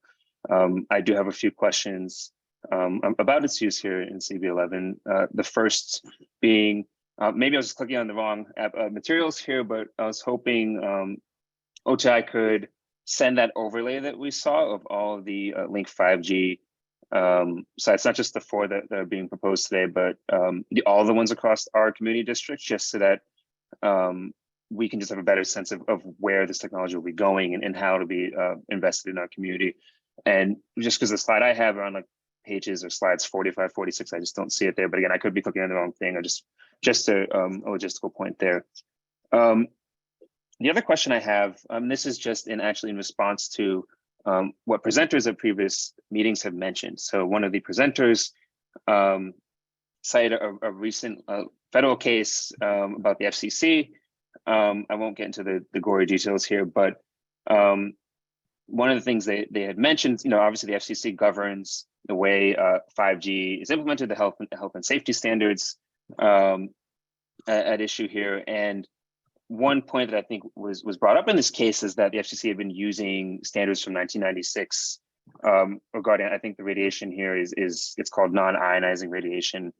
I'm just curious if, separate and apart from whatever's happening with the FCC, if OTI has either looked at any studies or has anyway just sort of investigated, and this maybe goes along to Matt's point, but has investigated if there are potential health effects beyond what may have been the safety threshold back in 1996.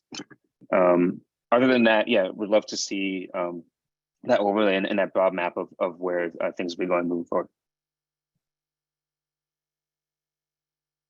We can certainly share with you the presentation that we did earlier. I don't think we shared that ahead of time, so we can have that map, which is zeroed in on your community district. And just to be clear too, on the FCC, so obviously the federal government regulates this, and as such, we in our contracts with any mobile telecommunications company, so that's not just the folks at Link NYC, it is a bunch of other companies that we oversee to put this equipment on pole tops.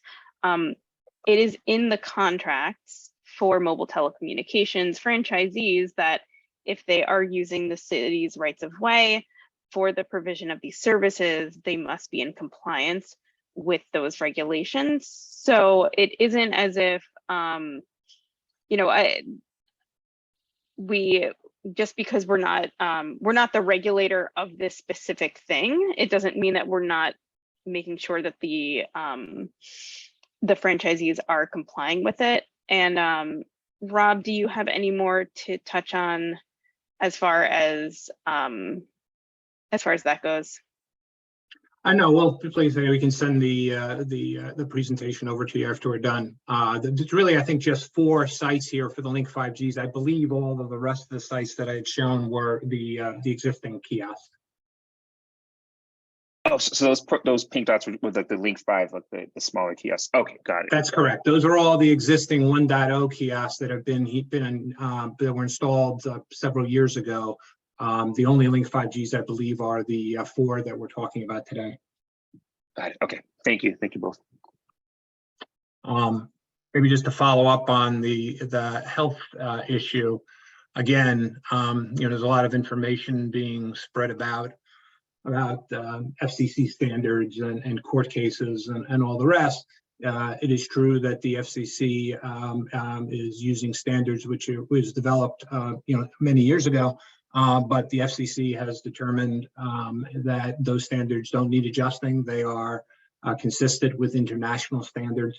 A recent court case which gets misquoted all the time indicates that somehow the FCC is not really doing its job. But I will quote you from the opinion in which the court case found that the commission offered an adequate explanation for its determination that the exposure to RF radiation at the level below the commission's current limits does not cause cancer. That is the court case that you've heard so much misinformation about, somehow alleging that the FCC isn't doing its job. The FCC is basing its determination on science, basing its determination on reports from the FDA. As I said, I don't believe any of this health scare tactics that are being spread around really are accurate. Thanks. And just for the record, I brought up that last point. I hope that's responsive to what folks had brought up previously if they're in attendance tonight. But thank you for that, Rob. It's helpful. Thank you, Rob. Raphael, then our chair, Xavier, and then Beverly. This is very quick. Thank you, Michelle. This is a suggestion to you, Stacy, and Rob, and Nicole. We have been reached out to because a lot of people think that those towers belong to DOT, or DOT has anything to do with the installation for those towers. And knowing obviously that yes, we provide the permit and we provide the infrastructure, which is the sidewalk. Is there any way that in your presentation you could assure people that this is not a DOT? This is a suggestion. Yeah, I been... apologize if you guys have gotten an influx of. No, it's not only CB11. It's throughout. Because the tower has been installed in the sidewalk, and the sidewalk is our property or our infrastructure. People believe that, hey, we're going to reach out to DOT because DOT is the one responsible for the sidewalk. Is there any way that in your presentation you could at least say, you know what, this is not DOT, this is us? Yeah, I mean, look, we've been going to, I think I've lost count of how many community districts we've presented to in the last couple of months. So we make sure we are, the main entity here.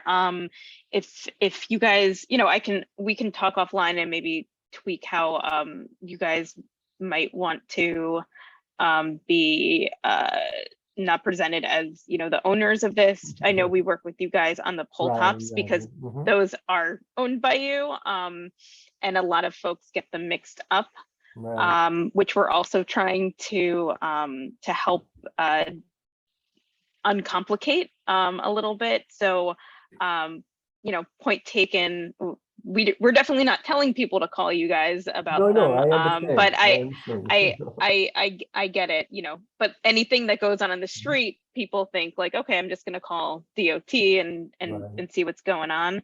And you know, you guys can confirm if there's a permit or not. Of And course, that's there is a kind permit, of it. of course. No, definitely. But yeah, no, totally understand that, and thank you Thank you. for flagging that. Thank you. Thank you, Michelle. Thank you. That was a very specific and poignant question that hopefully will be addressed. Xavier, our chair of CB11. So do you have a map of Community District 10, 9, and 12 with the additional kiosks or towers that you're going to put in, so we can have a global view of how this will be for our community? Because even though we have community district lines, we often intersect and transit back and forth. Do you have that available this evening? I don't have it handy, but I can certainly I can put that together and send it to you. We typically keep it within the bounds of the community district we're presenting to, but we have the data. We'd be happy to put that together. Did you say 9, 10, and 11? Yes, and you might as well include 8, so we see what's happening to our south. We have increasingly been working, and it'd be helpful to see Community District 1 in the Bronx, just so we have a better idea and totality. We've been working more hand in glove with our sister community boards, and I think it's important for us to have a very holistic approach to the installation of these new kiosks. And then from the medical standpoint, I mean, I've spoken with quite a few physicians and researchers, so I think I'm going to leave that to the experts versus quoting things out of context. I think it's important for the public to have their moment to ask these questions, so we can actually air everything out, and then that'll give us an opportunity to see whether or not we need to have a pause, or if we want to do more research, or what position we want to take.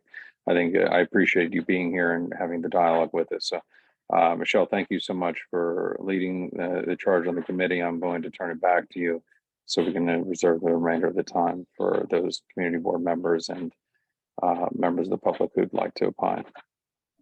Thank you, Xavier. Always great suggestions and a great question. There was another question by Beverly, but there you are, Beverly. Yes, Go ahead and thank you, Vice Chair. Thank you, Vice Chair. And my question is, in real estate, they have this state where they say location, and but with this for Wi-Fi accessibility, we have to now think of the location so people who don't have access can have access. And it is true that certain communities who can afford Wi-Fi and have unlimited data wouldn't have the need to have these towers in the neighborhood, in their neighborhoods. But we don't have that luxury most of the time in our neighborhoods. So I am happy that there is a push to supply free Wi-Fi to all. My question and thoughts are in regards to, let's start with health. When I seen the agenda for today, I did just a little research into this regarding the health issues, because it is a big thing with everyone. Can you explain to me the difference between the radio wave frequencies and the frequencies that is probably put out from these towers? I know if people's using their telephones, they have a certain amount of frequencies because of their proximity of using their telephones. But in regards to these towers, you would have to put out a higher frequency or lower frequency of the electromagnetic force. And how does that, how different is that from us using just our telephone and us being next to these towers? Because one of the things that came up regarding health issues was the that the EMF, electromagnetic force, can usually heat up tissues. And this was also stated by the World Health Organization. So I would like to know whether or not, is there an entity within your organization that is working with scientists for health reasons to find if any changes come up, because the 5G is lower than the 1G when we first started. So if more people needs more data, you have to put out 5G. We're going to probably go to 6G and 7G. So I just want to know for the future, what type of institution or committee that's in place with your organization that monitors and check back and forth with health officials in the use of the EMF at these towers, as opposed to them, people using their telephones. And in regards to locations, one of the things that I've noticed where with Marbell, or I'm telling how old I am if I'm using Marbell, but the telephone company, sorry about that. And cable, they put equipment inside the buildings.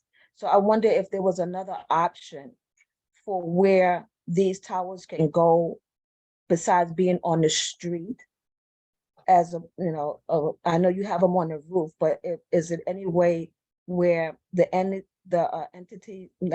communities that need the free Wi-Fi can have them in buildings and it be widespread throughout buildings? Or was there any other option as to where these towers or where this technology can go besides on the street with these new towers? And I'll yield to listen to the comments and answers. And thank you so very much, Chair. So I'll start with why in the street. Specifically, our agency, OTI, oversees telecommunications franchises on the city's rights of way. So the city's rights of way include the streets, the sidewalks, and poles. And buildings typically are privately owned. So that's why we're focused on the public sphere here. This is what we have purview over. As far as what could be put into private buildings, we also oversee a couple other franchises. One is the cable franchises. So the big companies that mostly everybody gets their internet from for home broadband. So your Spectrum, your Cablevision / Altice and Verizon, those are cable franchises. And they also pay the city to use the rights of way. And their cables are underground and they bring service into homes. They just use the same cable for internet and the cable television service. Federal law will only allow us to collect revenue on cable service. That's a whole other can of worms we don't need to get into tonight. And then we also have something called information services franchises. Those are franchises for folks who, not folks, but companies who can deploy the fiber on those rights of way to bring broadband into businesses and homes. And we have 12 of those companies who are building out their fiber networks, in addition to what Nicole mentioned before, which is that the Link 5G network is wired underground as well. And that fiber in the future could be leased by another company that wants to bring home broadband into homes. So it's not as if there's like an either or. It's a holistic approach where we do need equipment outside for cell phone service and for home broadband service. those are the types of things that we're doing to get people wired in their buildings that need the service. But that infrastructure does exist, and it's how people have home broadband. And as far as you know, how we monitor the landscape as far as health and safety as it relates to 5G and other types of mobile telecommunications technologies, we're always monitoring what's happening at the FCC. The FCC is going to continue to be the entity that oversees this type of these frequencies. So we don't have you know, a health department within OTI or anything like that. We are responsible for deploying the technology, and that technology would have to abide by any state or federal or local laws. So to the extent that those laws and regulations change, that is in all of our contracts, that they have to be in compliance with that, regardless of what they are, because that landscape does change, especially at the state and the local level. So everything must be in compliance. I don't know if Rob or Brett, you wanted to elaborate on any of that, but that's the gist of it. I would just add to your, the indoor question you raised, that, the Link 5G and the Link NYC system in general is obviously it's set up for outdoor free Wi-Fi use. But, an unknown, something that many people don't know is that lots of people are able to get the free Wi-Fi system inside their house. If you live close by and you can see it, chances are you may be able to get the free Wi-Fi from the Link 5G itself. It's clear from when we run the system that some people are running indoor devices, laptops, televisions, different things, that they're able to basically just pick up a free Wi-Fi system if they live close enough to the Link 5G, and generally would have to be able to have line of sight, be able to see it, but because it is generally set up as an indoor system. I'm sorry, an outdoor system. Okay, thank you. Raphael, is your hand up again, or are you? No. Okay. And Sage, did you have a question? I just wanted or is to. that an old hand? It's a new hand, actually. Okay. I just wanted to thank the OTI people for giving us their time tonight. I think it's essential that we make internet access available to people in our community. And I think the arguments Rob pointed out regarding the sort of weaknesses of the people saying that this is bad for health things, I think those arguments are really convincing. Okay. That's all I got. Okay, well, thank you. Okay, now I would like to open the floor up to the public, and I see that there are two hands that have been up. One is, well, there's four. First, Madeline, then Erica, and then Theodore, and then Cynthia. Hi, I'm Madeline. Okay, you can hear me, right? Yes, I can, I'm Madeline Madeline. Stoker. Thank you. Thank you for this opportunity. I'm the president of the Mount Morris Park Community Improvement Association. And I have some questions surely have been answered through all of the myriad of comments, and I appreciate that. I wanted some further clarification about the towers that are going on Mount Morris Park West, because I got a little confused. I heard something about one near Lenox Avenue, Malcolm X Boulevard. So could you please just repeat where those two towers are actually going on Mount Morris Park West, number one. Number two, has Parks and has Landmarks given approval for those to go up? Number three, that section has, things have been brought into that section, like there are bicycle racks that never get used. So things keep being added in over there that, and I understand there's many other important issues about access to Wi-Fi, but it's continuing to sort of deteriorate the way that space looks.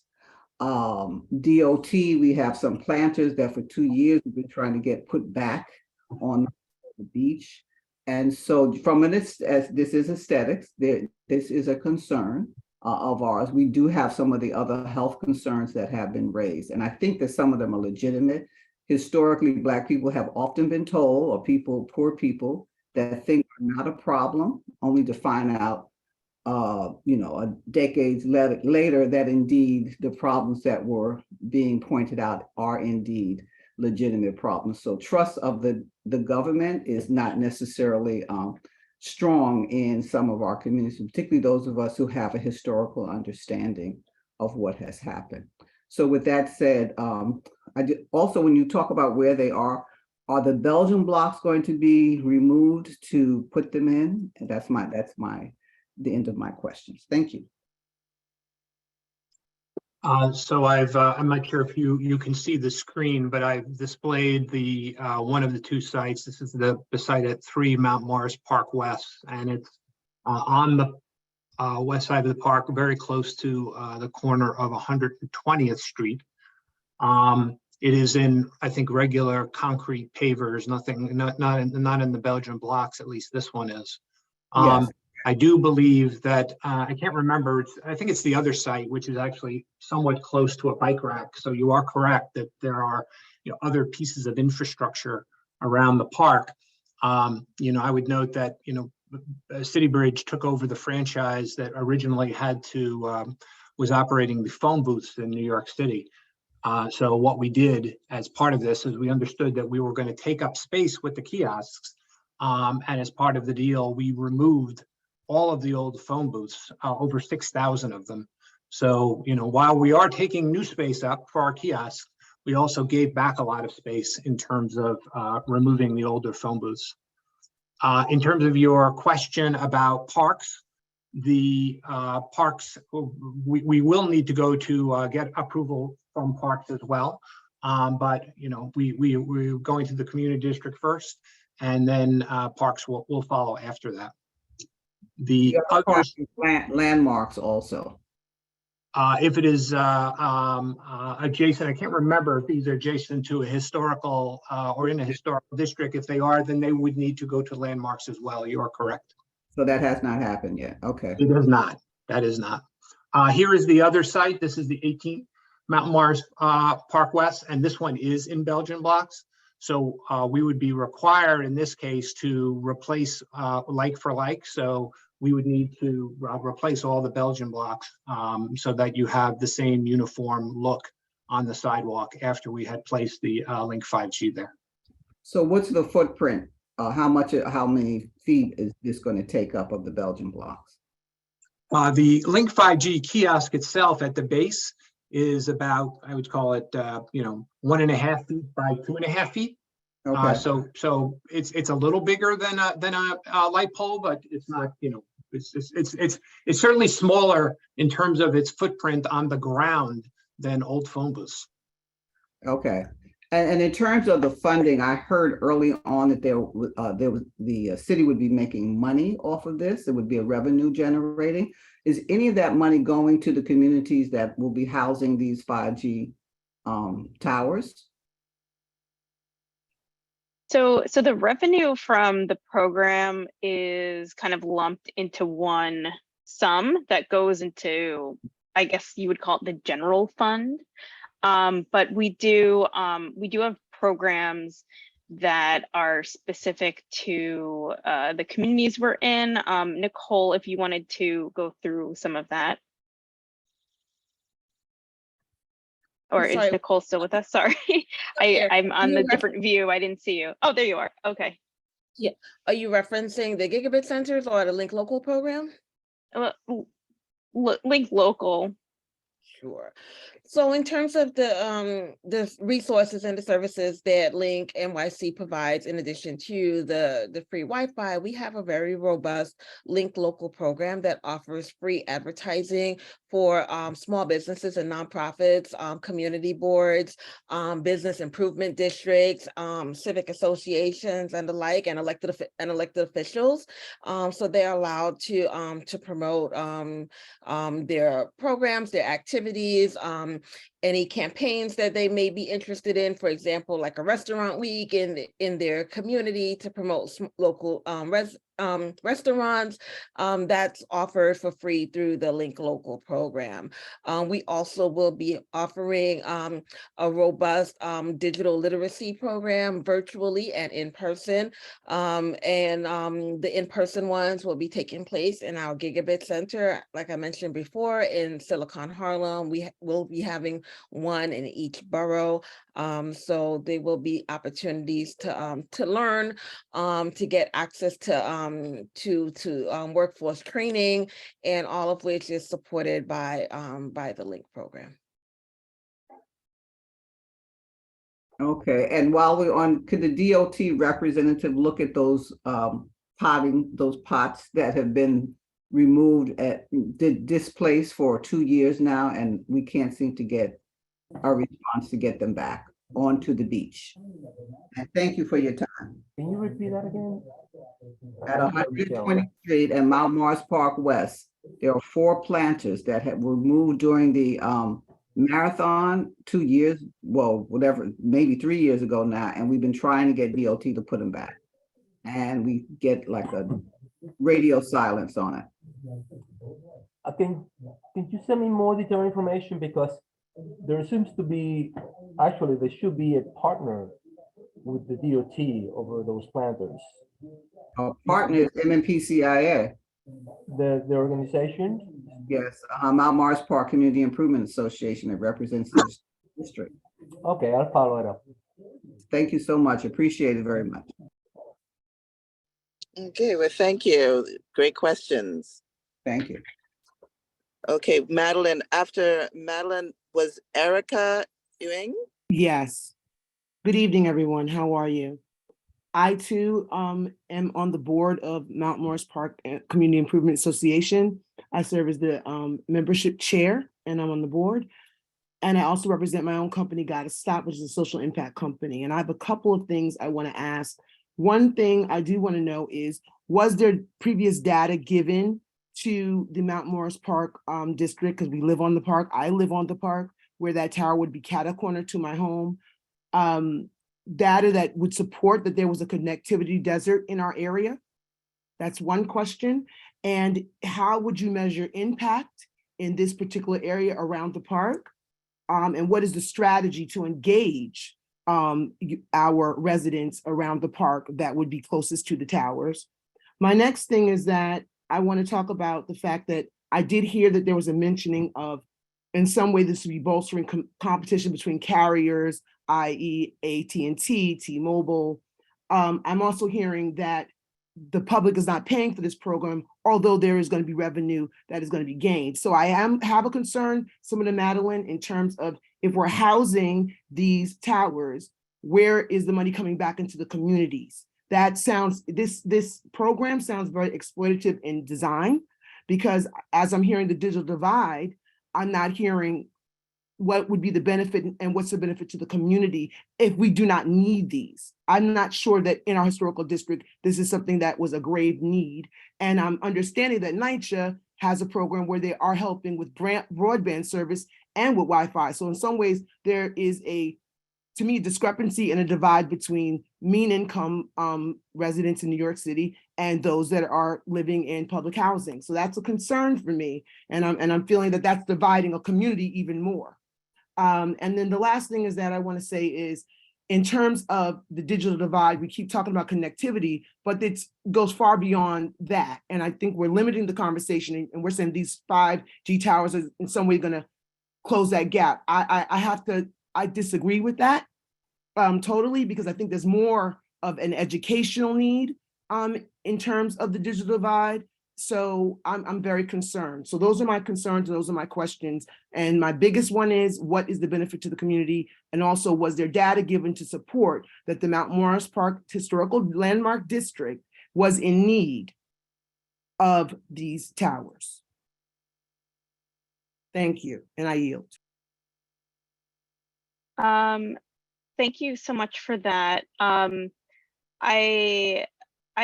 hear you on, all the different ways that, people need connectivity. I think we're really trying to tackle it as an agency. So we're the city agency. We oversee that program to bring free broadband into NYCHA. It is a new program. We only launched it last year. We're not in all of the developments yet, and we're looking at creative ways to expand it. So getting the home broadband into the homes of folks who most need it is definitely a top priority of our agency. And Link NYC and the new Link 5G kiosks are also part of the overall strategy to bring connectivity to different neighborhoods. And I'll Stacey, hold on, yeah. before you yield to someone else, I just want to clarify a point or make a point of information. I do hear what you're saying about the priority is in a NYCHA building. That's what you're saying. But I'm saying that there's priority for broadband service, affordability broadband service, and to mean incomes as well. And so it's not going to be a conversation about us versus them or have versus have not. We all have not. We all need. And so I'm hearing something that's very disturbing to me, because if we're bringing a 5G tower, housing it in a historical landmark district, going to change the beach of our landscape. Okay, we're going to change cobblestone. We're going to do all this removal and repair and put back. What's the benefit to the people living here?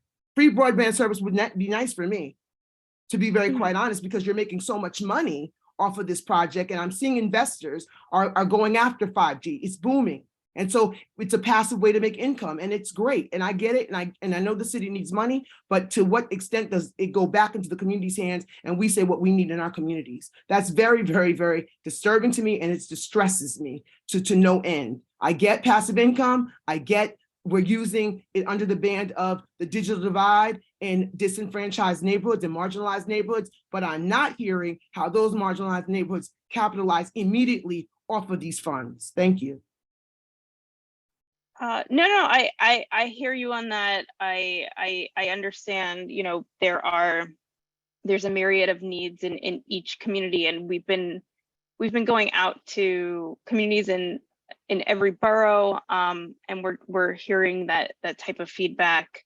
This is the kind of information that we need from folks who live in the neighborhood. So I truly appreciate that. I was just saying that, we are looking at a lot of different strategies, and that Big Apple Connect program is but one of them that we, if the model is working in NYCHA, that we would look to expand it into other areas as well.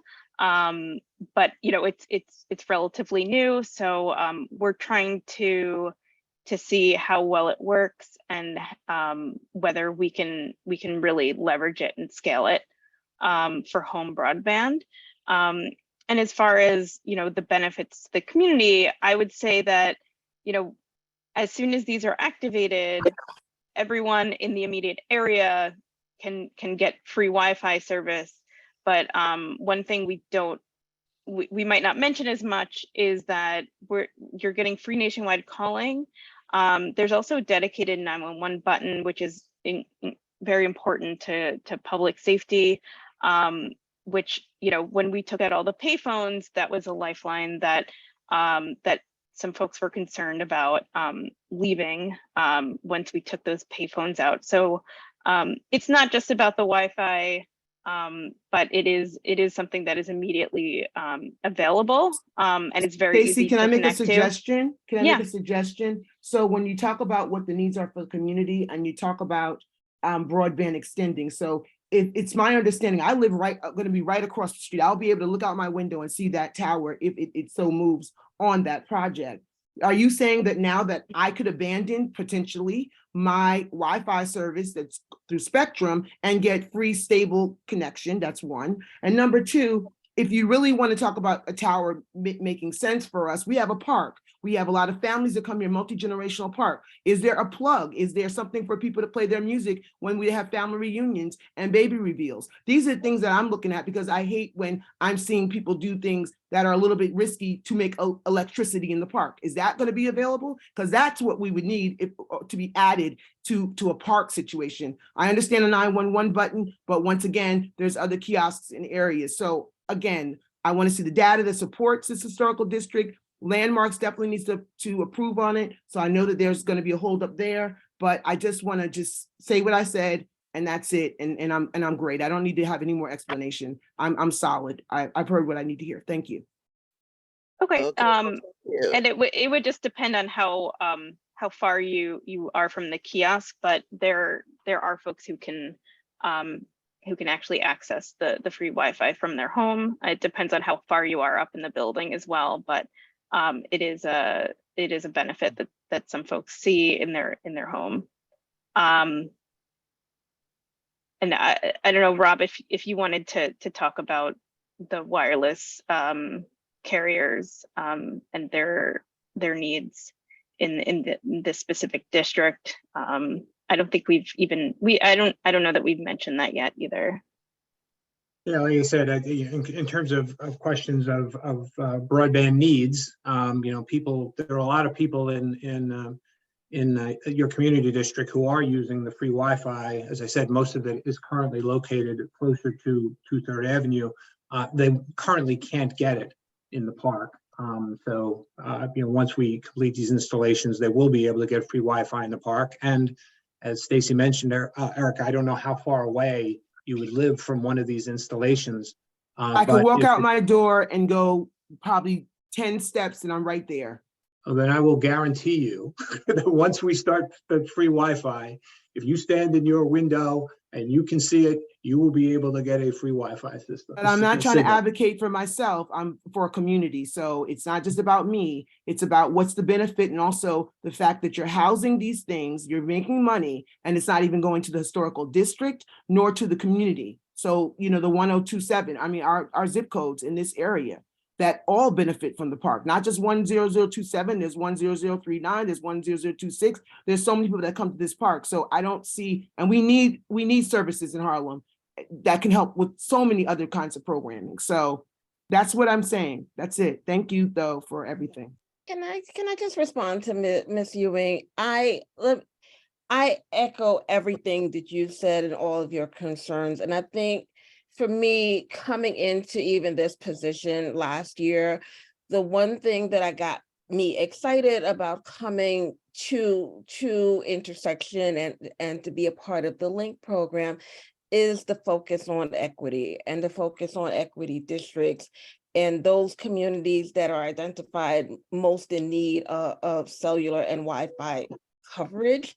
And for me, it's sort of, I get what, and I think I've pretty much been saying this all my life, where my family was raised by a mother who was RN. We weren't on public benefits. We were above income for food stamps, but we were still in need for services, right? And there was a lot of energy going towards those who were under the poverty line, and we were just right above it. And being that this program looks citywide at reducing the longstanding barriers to resources like high-speed internet, that's the way that communities can prosper. And I understand that there's a focus on NYCHA through Big Apple Connect, and the council members always ask about what's going on with NYCHA, but I'm looking at those other communities that's just outside of those buildings that also need it. And that's why I'm focusing on the digital literacy. That's why I'm looking at other programs that we can other ways that we can support communities and the nonprofits and the small businesses.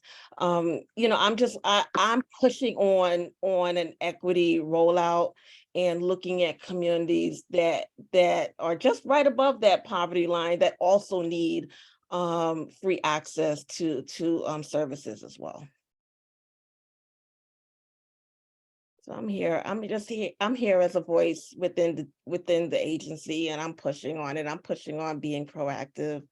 I'm pushing on equity. I'm pushing on reaching out to the community and figuring out ways to give back.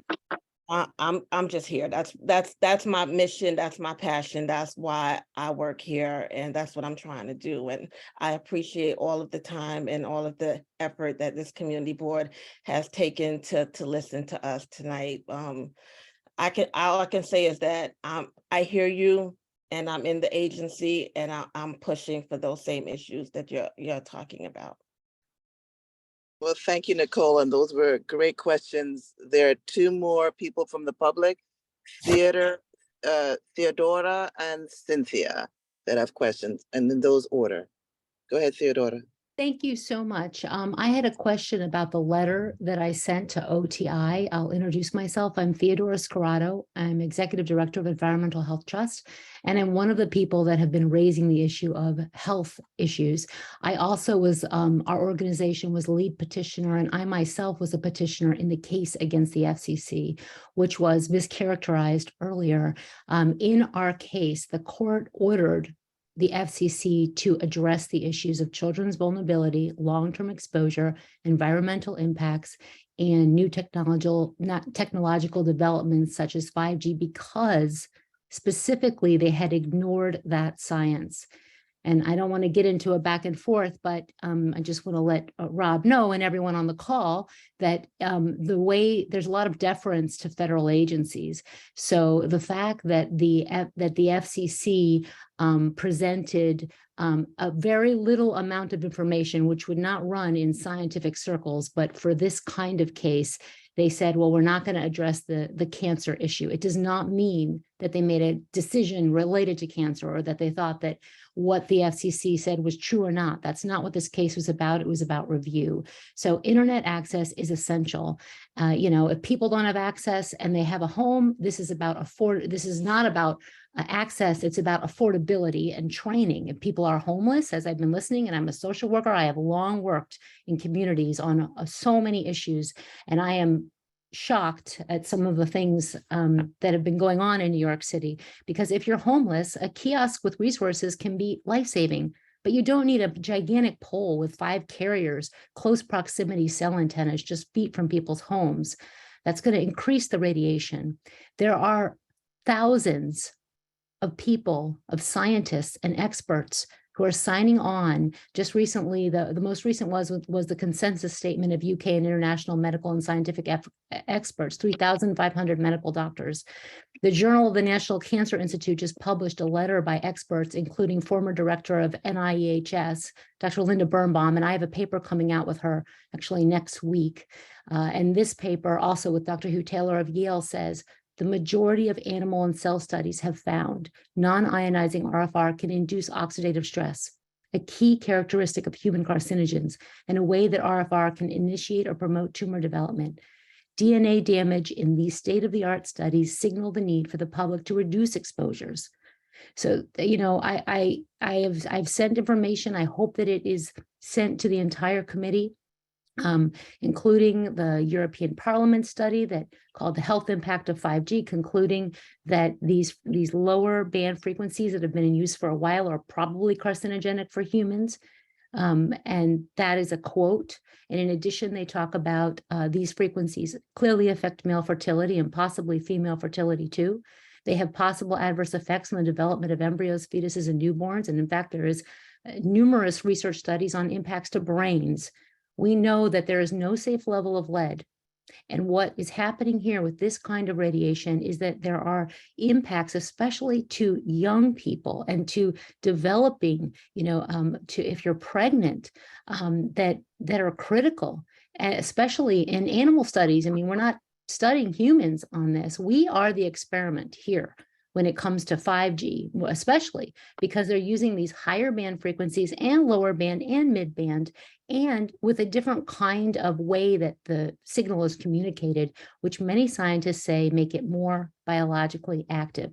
That's why Swiss Re, insurance company authority, has rated it as high risk because, and I quote, as the biological effects of EMF in general and 5G in particular are still being debated, potential claims for health impairments may come with a long latency.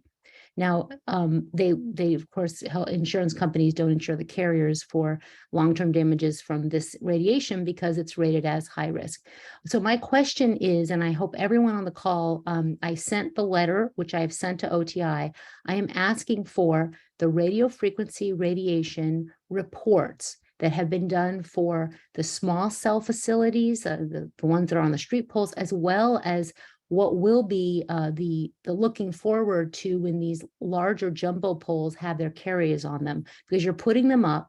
I was told in the last community meeting that, well, we haven't done any reports on it because they don't have all the antennas on them. But you need, what carriers do is they do looking ahead, what they simulate to see what would the radiation levels be.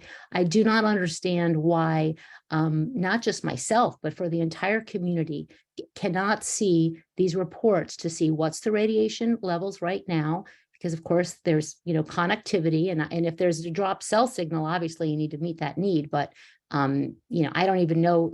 Another question I had in there is, where's the data showing that that there's a problem with the signal? That's a really important question for everyone, but we need the RF compliance reports so we can see what's going on. And I'm hope that you'll take a look at my letter to the committee on the call. Thank you for listening. And I guess I'd like to ask OTI why they haven't answered my letter, and if they could answer some of the questions in my letter about the RF compliance reports. Thank you. Thank you very much. Okay, well, thank you. And can you be very succinct, Stacy, as you reply to her? Thank you. So, we have a lot of correspondence. So, when we're able to answer, we will answer accordingly. That's all I have to say.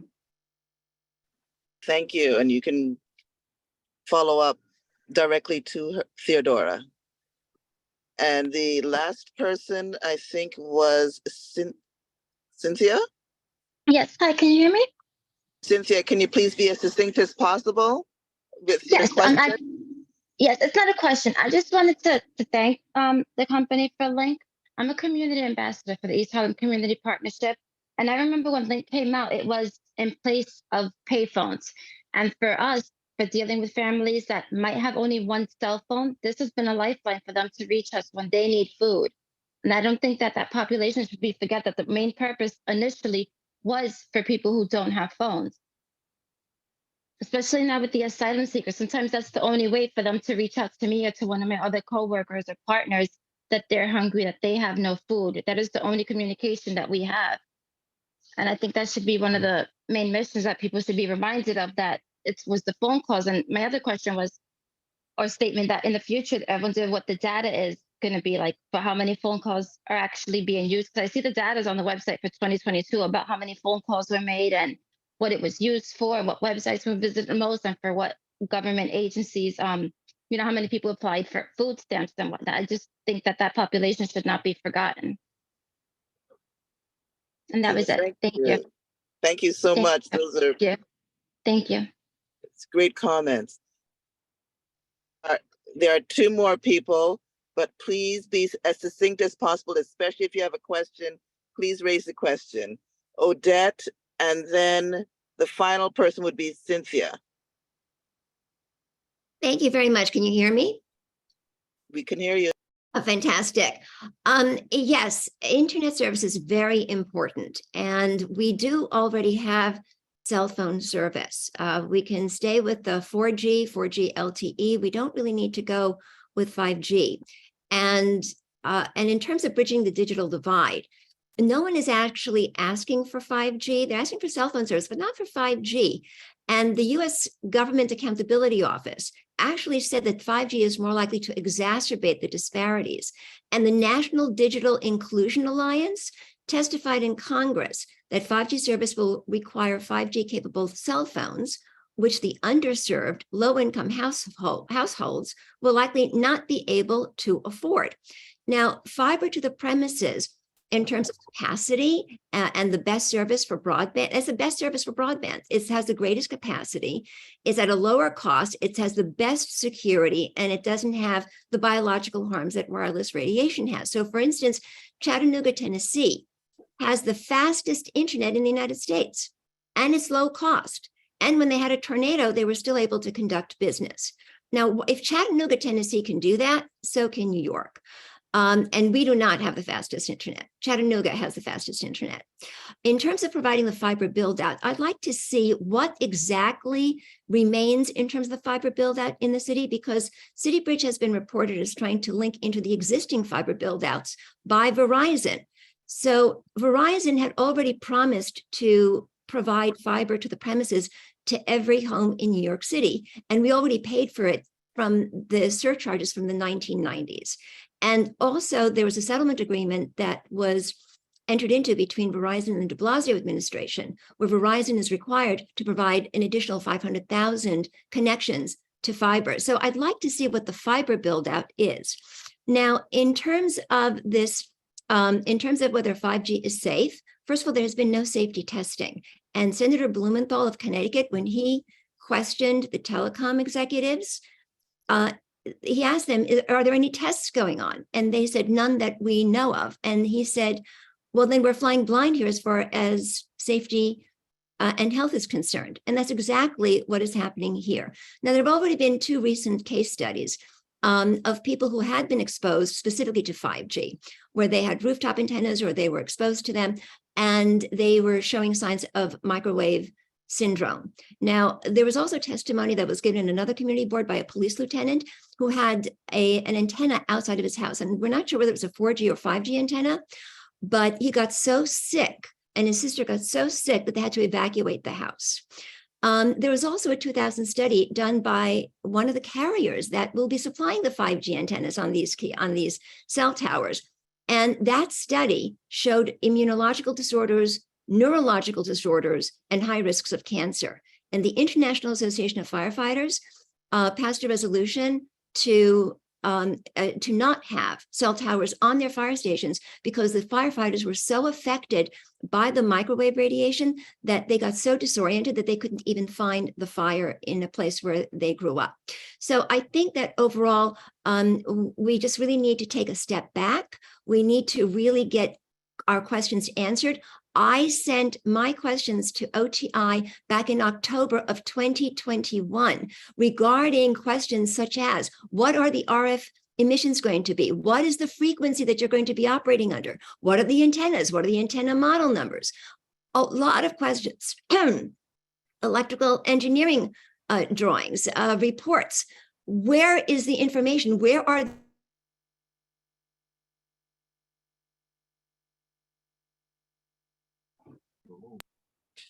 We lost Odette. However, she did pose a lot of really great questions, and hopefully she will get answered by OTI, and that you will answer her questions. The other person is Cynthia Ramos, who had a question. Oh, hi. I already spoke, and I mentioned about the population, not to be forgotten. Okay. So thank you so much. All right. So therefore, those are all the questions from our public, and it seems that we really want to take further consideration with all of these things that are happening. Khalid, you're lit up. Are you wanting to talk about something or? Okay, no. No, but of course you can move on with the agenda if you'd like. We do have more items to discuss. We definitely have more items to discuss. So thank you, OTI, for your presentation. It seems that we definitely have to go through a lot more discussion. But we do have the time. Thank you. And you've given us the time. So, and you also have the other interest of Ward's Island that was given as a possibility. So let us keep this discussion moving, not necessarily now, but in the future. Thank you guys so much for the time and consideration. And if you have any other feedback, I will just drop my email in the chat, and we're happy to continue to work with you guys. Thank you. Could you say it verbally first and then put it into the chat? Absolutely. It's S as in Stacy, Gardner, GARDENER @oti.nyc.gov. Thank you. And now place it into the chat. Okay, Khalid, who is next on our Thank you very much. agenda? Okay. So hopefully Asim Kastanov is still here with us for Top View Sightseeing. Hi, I'm here. Perfect. Okay, great. Thank you. Go ahead. You have the floor. Okay, well, I'm the president of Top View Sightseeing. We run hop on, hop off bus service. We've been running since about 2012. And we have applied for a bus stop on 5th Avenue between 103rd and 104th Streets, right across the street from the Museum of City of New York and El Museo del Barrio. And I have submitted 2 letters one letter from each museum in support of the bus stop. It's an existing bus stop already, actually. And we currently stop at 90th Street, and our passengers have to walk all the way back like 14 blocks if they want to visit these 2 museums, which we actually send thousands of customers per month to especially to the Museum of City of New York. And they are in full support of having a bus stop there. And then they believe that they'll get even more traffic this way, and our customers and passengers will be able to walk less, because you have all kinds of passengers. Some can easily walk the distance, some not so easily, obviously. And yeah, that's really what the bus stop is about. I'm not sure what more. I mean, what else I have to say. Okay, well, we have the letters here of support that you have sent to us previously. I understand that yes, it's already a bus stop, so it will be more so just a drop off and a pickup. So there would be no bus that would be idling and waiting for passengers. It would just be more so like an ongoing sort of a circle of some sort. Yes, it starts at around 10 a.m. So really the first pickup and drop off would be about 11 a.m. and the last one will be at 4 p.m. and it's about every hour. So it's really not much. I mean, it's really like 5 times a day, pick up, drop off. There's no luggage or anything like that. There's no idling. There's no really, the bus would not be, I mean, it stops, unloads, loads, and goes. That's really how it would operate, you know, if this is approved. Okay, well, as you know that we do not vote on anything right away. We ponder about it, and then we discuss and think about it and talk about it, and we vote on the following month. We have 2 hands that are up, Beverly and then Dawn. Yes, thank you. Thank you, Sam, for your presentation. And thank you, Madam Chair, for letting me speak again. In regards to your bus stops, what are the stops before the 103rd Street, 5th Avenue potential bus stop, and after that, and after 103rd 5th Avenue bus stop on your route? Can you repeat the question? I'm sorry. I want to get. I would like to know what is you proposing to have a bus, to have the drop off at 100, drop off and pick up at 103rd and 5th Avenue. What is your bus stop drop off and pick up before 103rd Street and after 103rd Street during your route?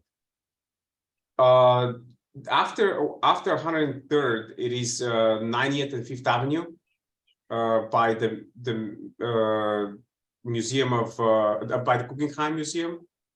And the one before is the one at the Natural History Museum, which is on the west side. It's on 79th and the west side and the Central Park West. I'm sorry. So okay, so go ahead. No, finish. Yeah, so 79th and Central Park West, and then we want to have 5th Avenue between 103 and 104, which we don't have currently, and the next one is 90th and 5th Avenue. Okay, and since you said this is already a bus stop for, I guess, the MTA, correct? It's the MTA, and as far as I am aware, there's another sightseeing bus company that has not been operating since March of 2020. They have a bus stop there, but they're not operating, so they're just not operating.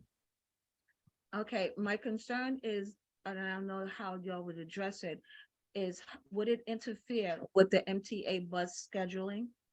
And the other question is that I know a lot of schools stops in that area to use the museums, and it's a lot of school buses in that area during certain times of the day. And I'd like to know what your contingency is to not let the congestion have any more congestion in that area. Yeah, okay, this is a good question. First of all, the DOT, the NYC DOT has approved the bus stop. So according to the DOT, the schedule that we have proposed, which is every hour, 10 a.m. to 4 p.m. approximately, is good. It's not gonna cause any more congestion on the street as well as on the sidewalk, right? Like, so, you know, I mean, I personally don't know all the possible users of the bus stop there. The DOT knows, and that's why we first have applied to the DOT. Once they have realized that this is good to go, I mean, that there's enough space for the DOT to approve a bus stop. It's not that easy. I mean, it doesn't. They do take everything into consideration. Every single company or municipal transportation organization that would use the space, and only when they believe that this is not going to cause any congestion or any other problem otherwise, then they would approve the stop, and it's already approved. So in my opinion, I run like many buses in New York, and like a pickup or drop off once an hour is really very little bit of a impact. It would have very little bit of impact anywhere, probably in the city and in that area as well. And as a time period, how long does it usually take for a drop off and pickup? And I yield to hear your answer. And thank you very much for your answers. And thank you. I think it takes probably about 60 to maybe like a minute to maybe 2-3 minutes. But I don't see going more than like 3 minutes. Probably many times 60 seconds, about 1 to 3 minutes, 2 minutes probably on average. For the bus being at the bus stop. Thank you. You're welcome. Dawn, do you have a question? Yeah. Go ahead, Dawn. So thank you. Is it Mr. Kostadinov? Yes. Okay. Apologize. So no problem. When this proposal was first brought to us, we did ask a few questions, and maybe you can think about those questions and email Khalid or someone else about this. We asked about 110th and 5th, which also has a museum and has a lot more space for a bus to stop and give people time to get on and off. And we asked about our partners on that street. So you've checked with the two museums, but we also have a hospital on Fifth Avenue, which I would challenge you to try to drive down Fifth Avenue at the times that you want to do pickups, because currently, although I'm happy for the museum to get the business, I think the museum can get the business from 110th and Fifth.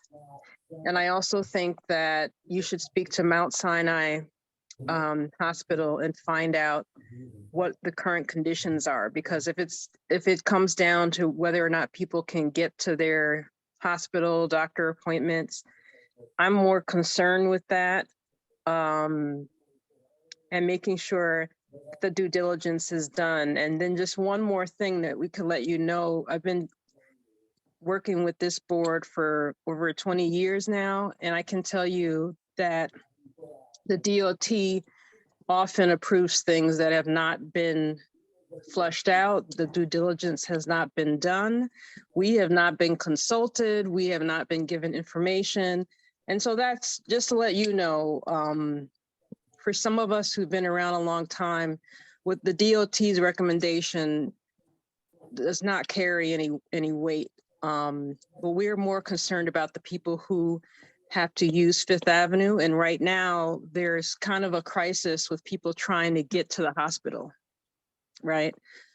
So I'm happy to look at what El Museo said and what Museum of the City of New York, but if DOT has done their due diligence, which luckily we have a new liaison now, who is much more of a trusted voice, but historically DOT has not done their due diligence. And I am concerned about the hospital and wonder if you have considered 110th and Fifth Avenue, which also has a museum, several restaurants, Duke Ellington Circle, Tito Puente Circle. It's there's a lot of space there. That was a suggestion made by our member Carlos Diaz in the last meeting, I believe.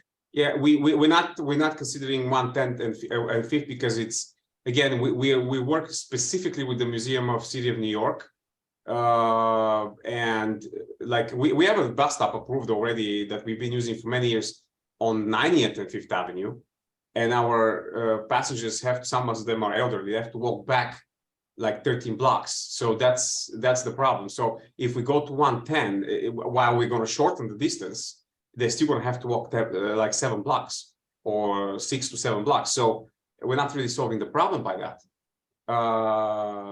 Yeah, that's there's already a bus stop there, right there. Sure. For another sightseeing company that has not been in operation for like over 3 years. And I mean, I'm telling you that from what I know, there's really no impact. Stopping for 2 minutes 5 times a day. I don't know that anybody's even going to notice this, but you know, that's of course that's my opinion. Thank you. Thank you.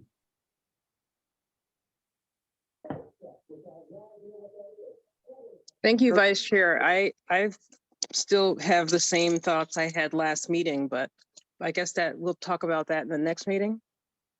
Yes, we will. I used to work at Mount Sinai for a decade, and I've seen the buses pass by on a regular basis and not being impeded. However, and I always wondered, how come they never stop over here? What's going on? Why are they passing by? And now I know there's no stop. So it was just one of those aha moments that I had on this board that I just didn't know before. I see that Raphael wants to respond, who is from our DOT. Go ahead, Raphael. Hi, Dawn. Thanks for the compliment. Yes, I in this particular case, I reach out to the mobility unit, and they have done their homework. So it was sent to the committee the second time, so you can reconsider it. So the board can vote on it with all the ingredient that is necessary in order for them, in terms of the information, that they should get in order to make the vote accordingly. So just to alleviate your concern, I kind of reach out to them, and this is the result. And having the person here in the meeting, I think that will be, I guess, beneficial for the board to look at it, and you guys to look at it as well, and vote on it or consider it. But as far as the DOT is concerned, there is no problem as far as any other problems that you have mentioned. Thank you, Raphael, and thank you again also for the letters that you have provided from the Museum of the City of New York, from El Barrio, and I think there was another letter. There's two other letters that you also sent. So I appreciate it. We will be looking at, as I said earlier, we do not vote on things right away. We process it and then we will vote on it in the following month. I appreciate that you're here now, that we could ask you questions, as well as Raphael that has also propped you up a little bit more, and to say how long it takes to discharge, and to add on saying that it's about 3 minutes and it would be 5 times out of the day and there's no idling. I appreciate that, because those were also questions that we had. We wanted to know that, are you going to just stay there and wait for the people to come back and forth? Since you're not staying and you're not idling, that gives us more of an understanding of what's going to be happening at that space that's so close to a hospital.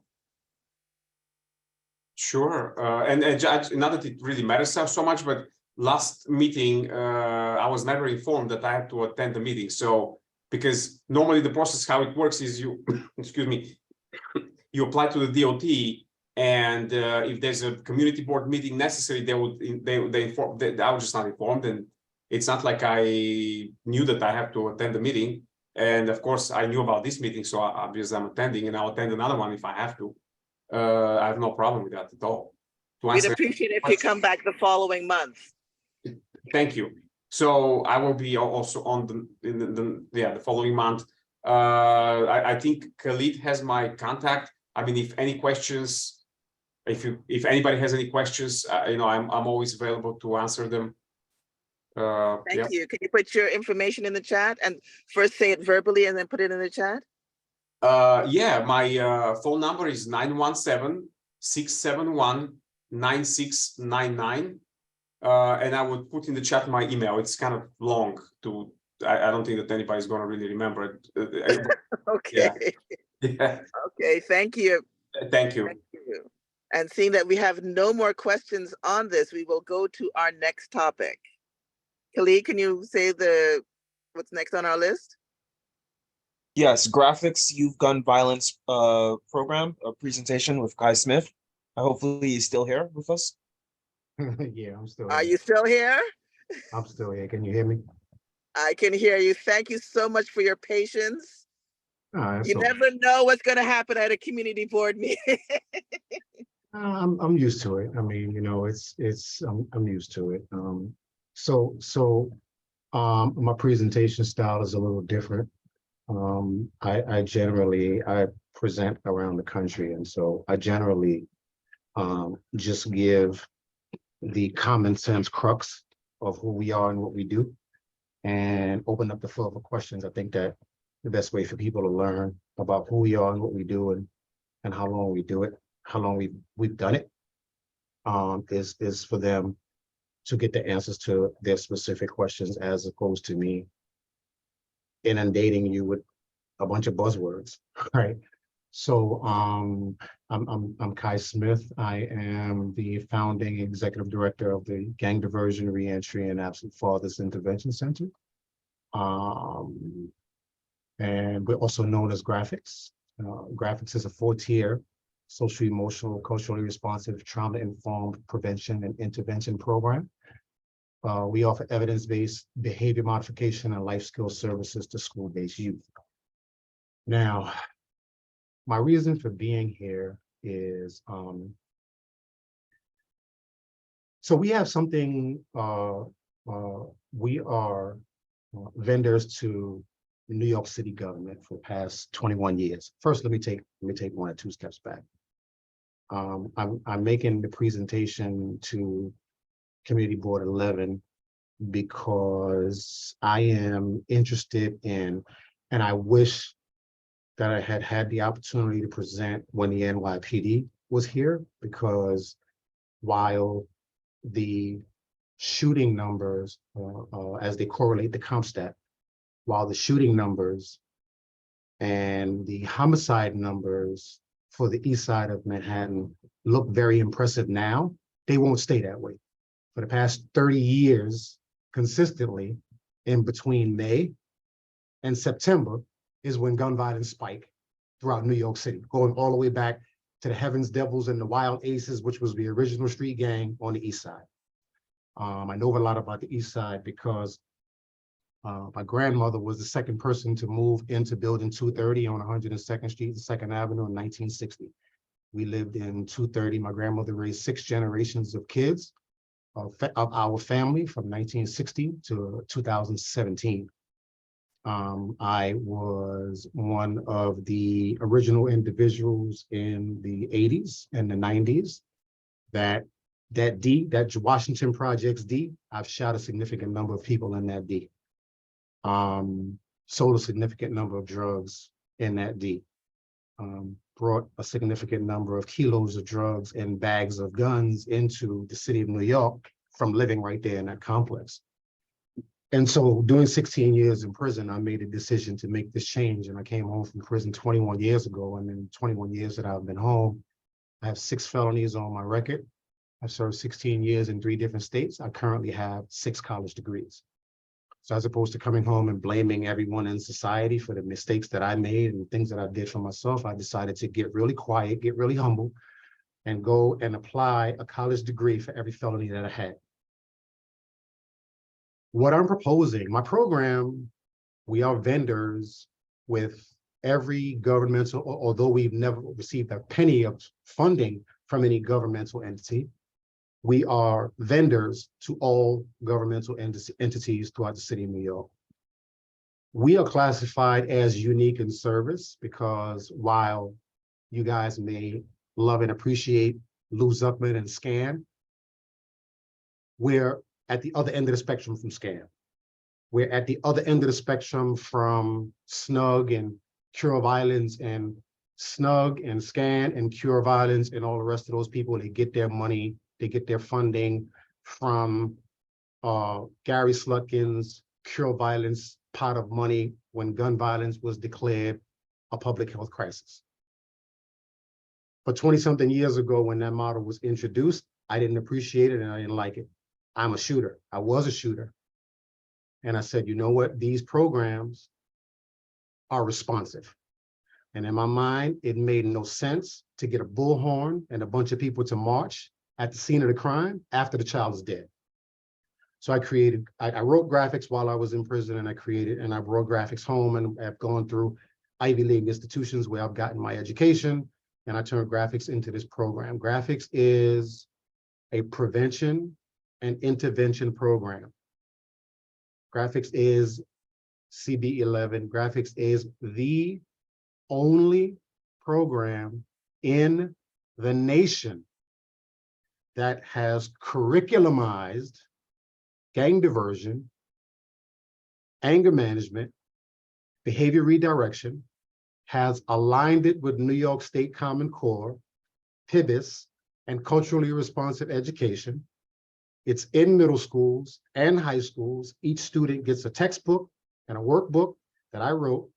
And when those students complete the course, they either receive 2 credits toward being promoted to the following grade, or they receive 2 credits, if they're in high school, 2 credits as credit recovery toward their graduation. As an executive director, and as anyone that has ever been a senior administrator in any organization, we're always charged with the responsibility of doing more with less. Every year, every quarter, no one has any money, but we're always asked to do more. We're asked to do more. And so under the auspices of reinventing my program,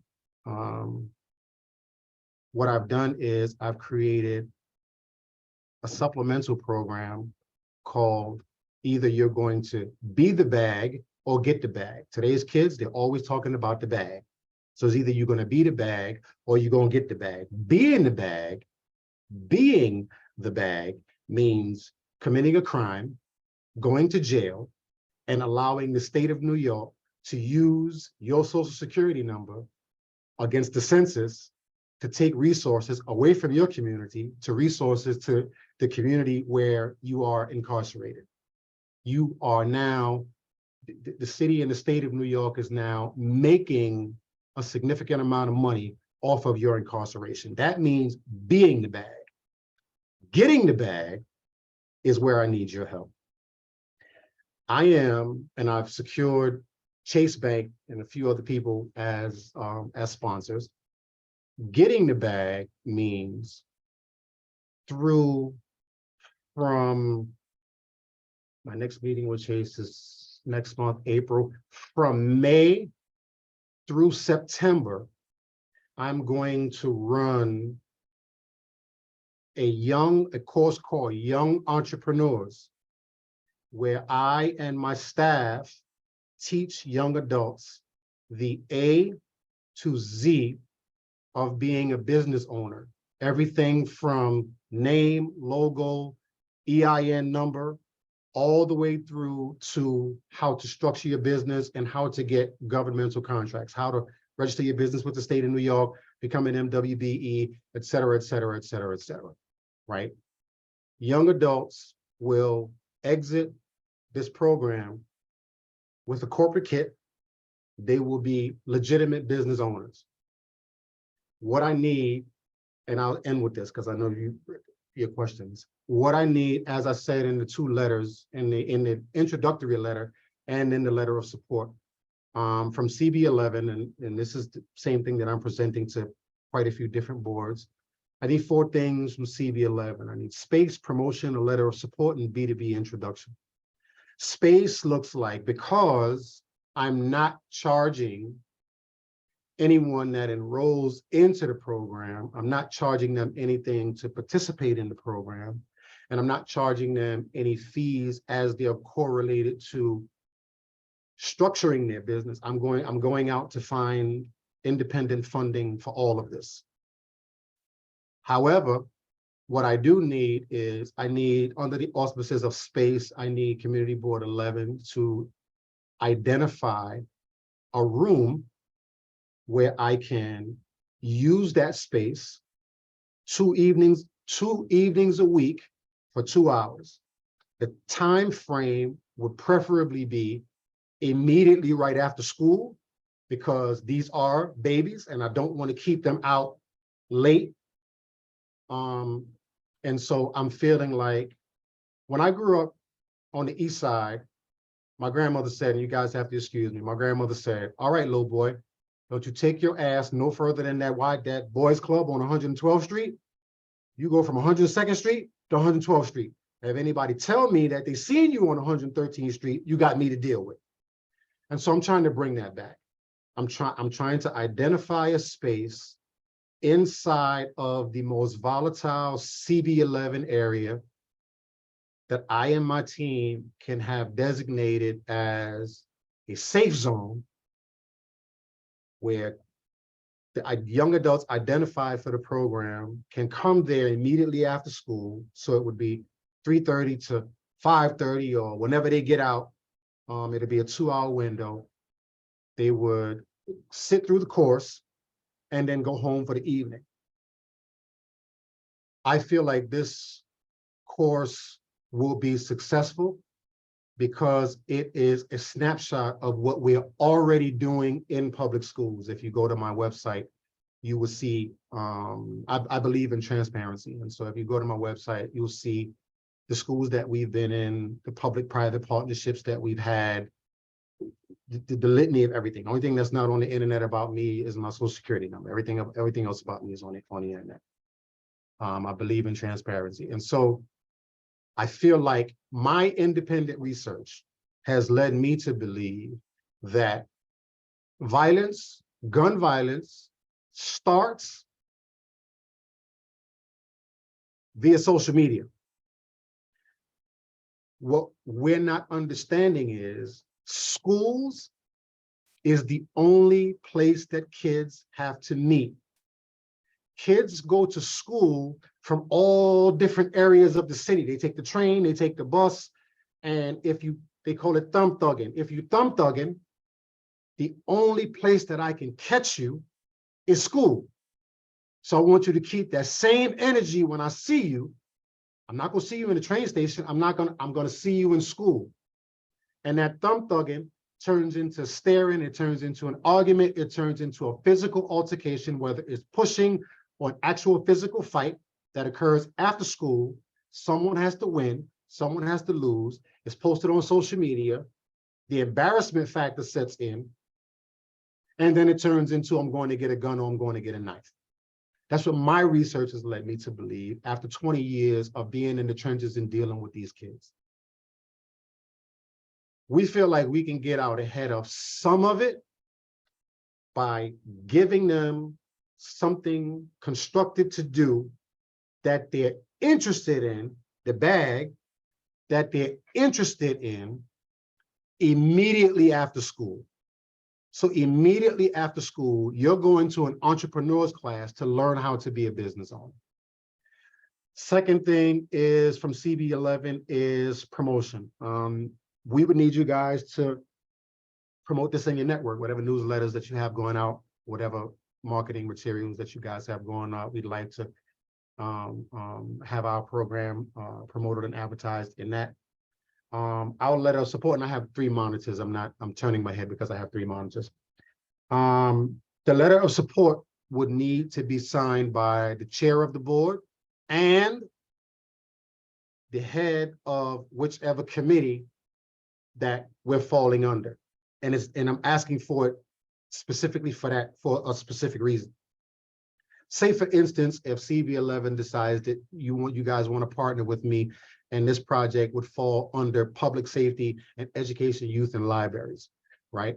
I would like for that English to be communicated in that letter of support, because as I go out to seek Department of Justice funding, or I decide that I want to hypothetically walk into Apple Bank or walk into a bank and say, I'm Dr. Smith and this is who I am and this is what I do, and I've appeared on 60 Minutes and I've been here and I've been there, and I'd like to partner with you. If I walk into an entity that has something to do with libraries, I don't want them to then push back to say, well, why are you here? What you're doing has nothing to do with libraries.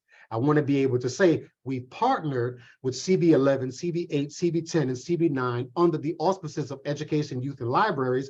And the data that we've been able to extract from our partnership is directly correlated. You can see the data directly correlated to the students' grades, the students' attendance, blah, blah, blah. You know, I'm asking to be empowered with the information to be able to keep delivering the services at the level that I've been delivering it for the last 21 years. In the B2B introduction, look, guys, I'm successful at this program. At my company, I have 2 companies. My second company is called the Collaborative for Better Urban Health. It's 5 years old, and I have 26 licensed clinicians that work for me. And I make mental health services cool. Let me say that again. I make mental health services for children of color cool. With Better Urban Health, I believe, and there's 50 years worth of unequivocal, unchallenged data to support people of color have better healthcare outcomes when they're paired with providers of color, right? And this is not me talking. This is 50 to 60 years worth of research from every universally recognized school in the world, right? That's the other company. And so the B2B introduction is a part of the rebranding strategy for this particular project, because I want to know, for me, for my own sake, I want to know which companies, which small businesses in our communities support and not support our efforts to reduce gun violence in our communities, right? I'd like to know that. I'd like to know, for my own sake, which organizations that we can go to and say, okay, you know, we're doing a cookout or we're doing whatever we're doing. I want to know who's in our community to suck resources out of our community and take it out of our community versus the individuals that may not live in our communities, but they have businesses in our communities and they're supporting our communities in any way that they can, right? And that's just for me. So I'll stop with that and then I'll open the floor up because I'm hoping that you guys got a lot of questions. Give me all the questions. I'm right here. Well, thank you so much for your presentation. Yes, ma'am. And also having sending the letters ahead of time so that we had a chance to read up on you as well. That's also important. And as I had said earlier, we list in the first month and then we ponder it, we think about it, we do more research, we ask you to come the following month, and that's when we make a decision of where we go from there. So at this time, we listen, we digest. Okay. Okay? Okay. So I liked your presentation that you have all this energy and you've been working hard for so many years. And where do we go from here? Let's find out. I appreciate that. Osendi has a question for you here. Osendi, you have the floor. Thank you so much, Vice Chair. I appreciate you. Thank you so much for your presentation, Doctor. If you've had an opportunity to check in with some of the meetings and presentations that we've had today, you will have noticed a pattern of some challenges that we're seeing with our youth. It's something that has been deeply discussed in our budgeting and district needs requests, reports as well. You know, the fact that you have shown up, that your program has shown up and has made this presentation, I see it as God sent. Because of what your program is sharing and is structured, and by the sounds of it, has a lot of support by credentialed individuals to actually understand a lot of the cultural challenges that our youth are facing, a lot of the household challenges, emotional challenges that our children are facing. And because of the lack of resources and or lack of guidance, we have seen a spike in crimes involving our youth. If you've heard the presentation that the NYPD shared with us today, a lot of the incidents involve our youth. They're gun related, and a lot of our children are self-medicating. Specifically from today's meeting, is one of the biggest issues that we're seeing is our children self-medicating with cannabis. So offering our children an opportunity to seek other options, to know how to manage their emotional challenges through your program, while creating a structure that could be used outside of school, is extremely important. So I am grateful that you took the time to share this presentation today. And I am looking forward to doing a bit more research and getting a vote in next month. Thank you so much. I appreciate that. Thank you, Osendi. A great comment. And I know that Dr. Smith really appreciated what you said. Definitely. Do you have a follow-up question since your hand is still up? Oh no, my mistake. I didn't put it down. Thank you so much. Okay. All right. I see that there are actually no more questions. I think you gave us a whole lot to think about. I And we are, definitely we are, we are appreciate thinking that. strongly about it because we heard the statistics earlier that a 15-year-old, 16-year-old, Yeah. all of our youth in their prime, under the influence of something that could be replaced with something positive by starting their own business. Right. Right. Definitely. I Something think that that is, I think that you know, the only way that, you know, and using my life, right, you know, as I said, I you know, my passion for this work, you know, comes from the understanding that, you know, in the 80s and in the 90s, you're looking at the person that brought a significant amount of guns and drugs into the community, into the East Side, right? And so, as I say to each individual on my team before I hire them, our responsibility to the community is this: the kids that are misbehaving right now, these are our crack babies. These are our crack babies that are misbehaving, right? We brought the crack, we brought the cocaine into the community and turned it into crack and sold it to their parents and their grandparents. And today, this is the result of that. This is the reward of that. And so my grandmother always said, if you make a mess, you got to clean it up. And so this is my mess to clean up. I could have taken all of my education. I have 5 college degrees, you know, and waiting for, you know, my letter to, you know, I'm in the process of trying to get into law school to do corporate law. I could have, long time ago, I could have taken this and got the hell out of the hood, right? But, you know, the kids that are riding on the top of the train, I did that. You know, the kids that are riding, getting in the elevator and opening up the hatch and riding on the top of the elevator, that's my problem, you know? And so it's, you know, you're charged with the responsibility of doing less with more. And, you know, the more that you do in 2023 can't look like the more that you did in 2022, right? And so, you know, it's, look, man, regardless of whether we get the support from CB10 or CB11 or anyway, the work is still going to get done. I mean, the work is still going to get done. It would just be heartfelt to know that the community that I was born and raised in and I wreaked havoc in, I was able to turn my entire life around and get that kind of support from my neighborhood, from my hood. Like I remember the 23rd precinct when the street went the opposite way. It went downhill. It goes uphill now.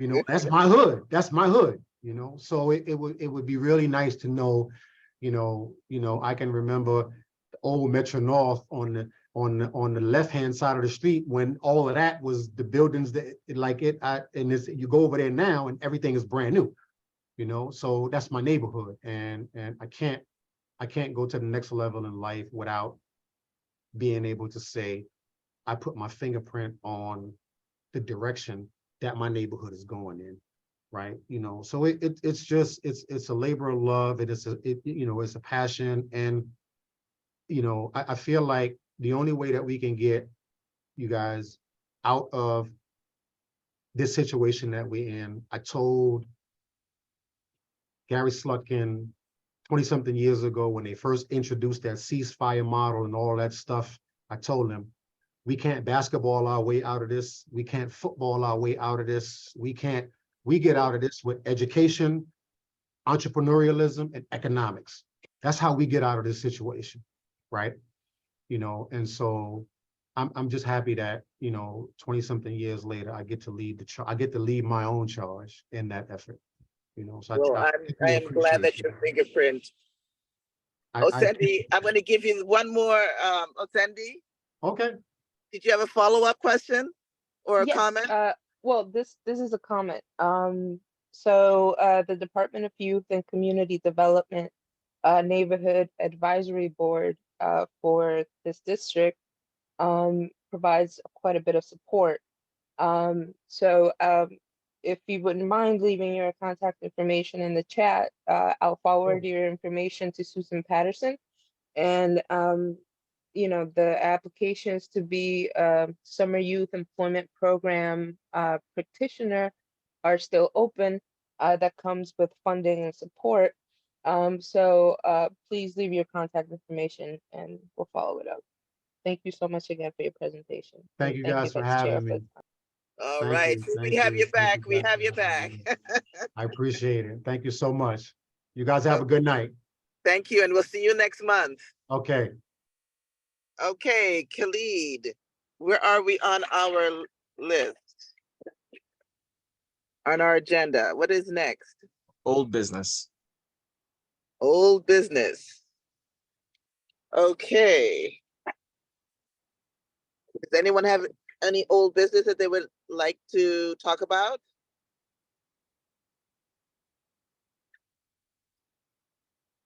Okay, well, I have this that I wanted to bring up that I brought up previously. This is the hazardous obstruction by vehicles and civilian complaints to the Department of Transportation for hazardous obstruction violations. It is a title INT 0501 2022, and it is a local law to amend the administration code of the city of New York in relation to the hazardous obstructions of vehicles.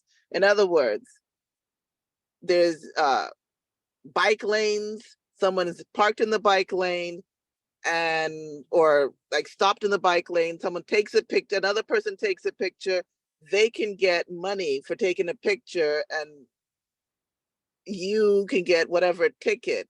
And so it's the NYPD is not for it, neither is the Department of Transportation, because it's going to be a whole lot of people involved that will be coming to different neighborhoods to make money off of people that are just stopping for a moment. If you do get the chance, I am going to send this, it's from the New York City Council. About 30 sponsors are for it. However, I could see it really not making good neighbors, but putting neighbor against neighbor. I brought this up a few months ago, and I just wanted to give you an update. So that is any more old business for anybody else? Okay, then we'll go towards new business. Any new business?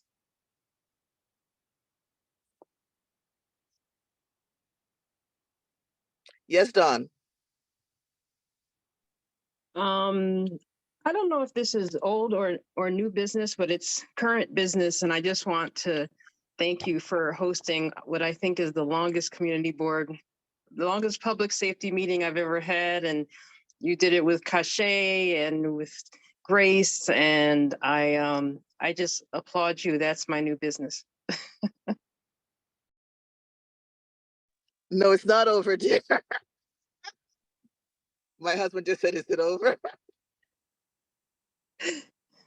Well, thank you. I appreciate it.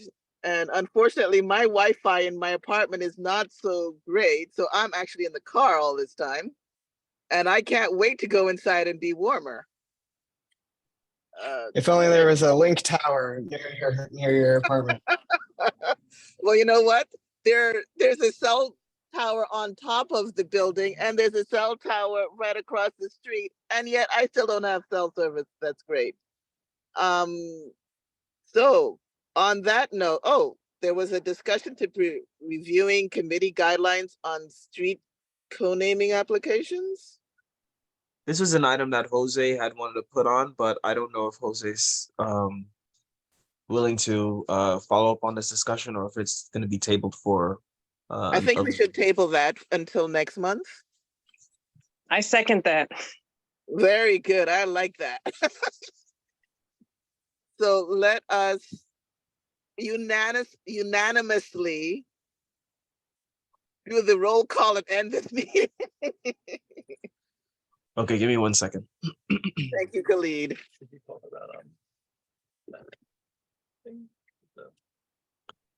Okay, members. Jose Altamirano. Don't know if he's still with us. He was having in and out service. That's why I took over the meeting. Kenneth Crouch. So here. Yep. Judith Ferraro. I'm here. Thank you. Osendi Garcia. Here. Thank you. Wanda Hopkins is still absent. Marissa Mack. I guess she's out too. Yep. Sage Mason. Present. Thank you. Roberta Perez, still absent. Don Sanders. Yep. Thank you. And Michelle Wilshire Clement. Present. All right, And thank you. good night. All right. Yeah, great Oh, job tonight, everyone. Michelle. Thank you. Wonderful. Thank you Thank for staying. I appreciate it. Oh my gosh. Marathon. All right, I'm everybody, going be to safe. warm up. Be safe, everyone. You too. Peace. Bye-bye.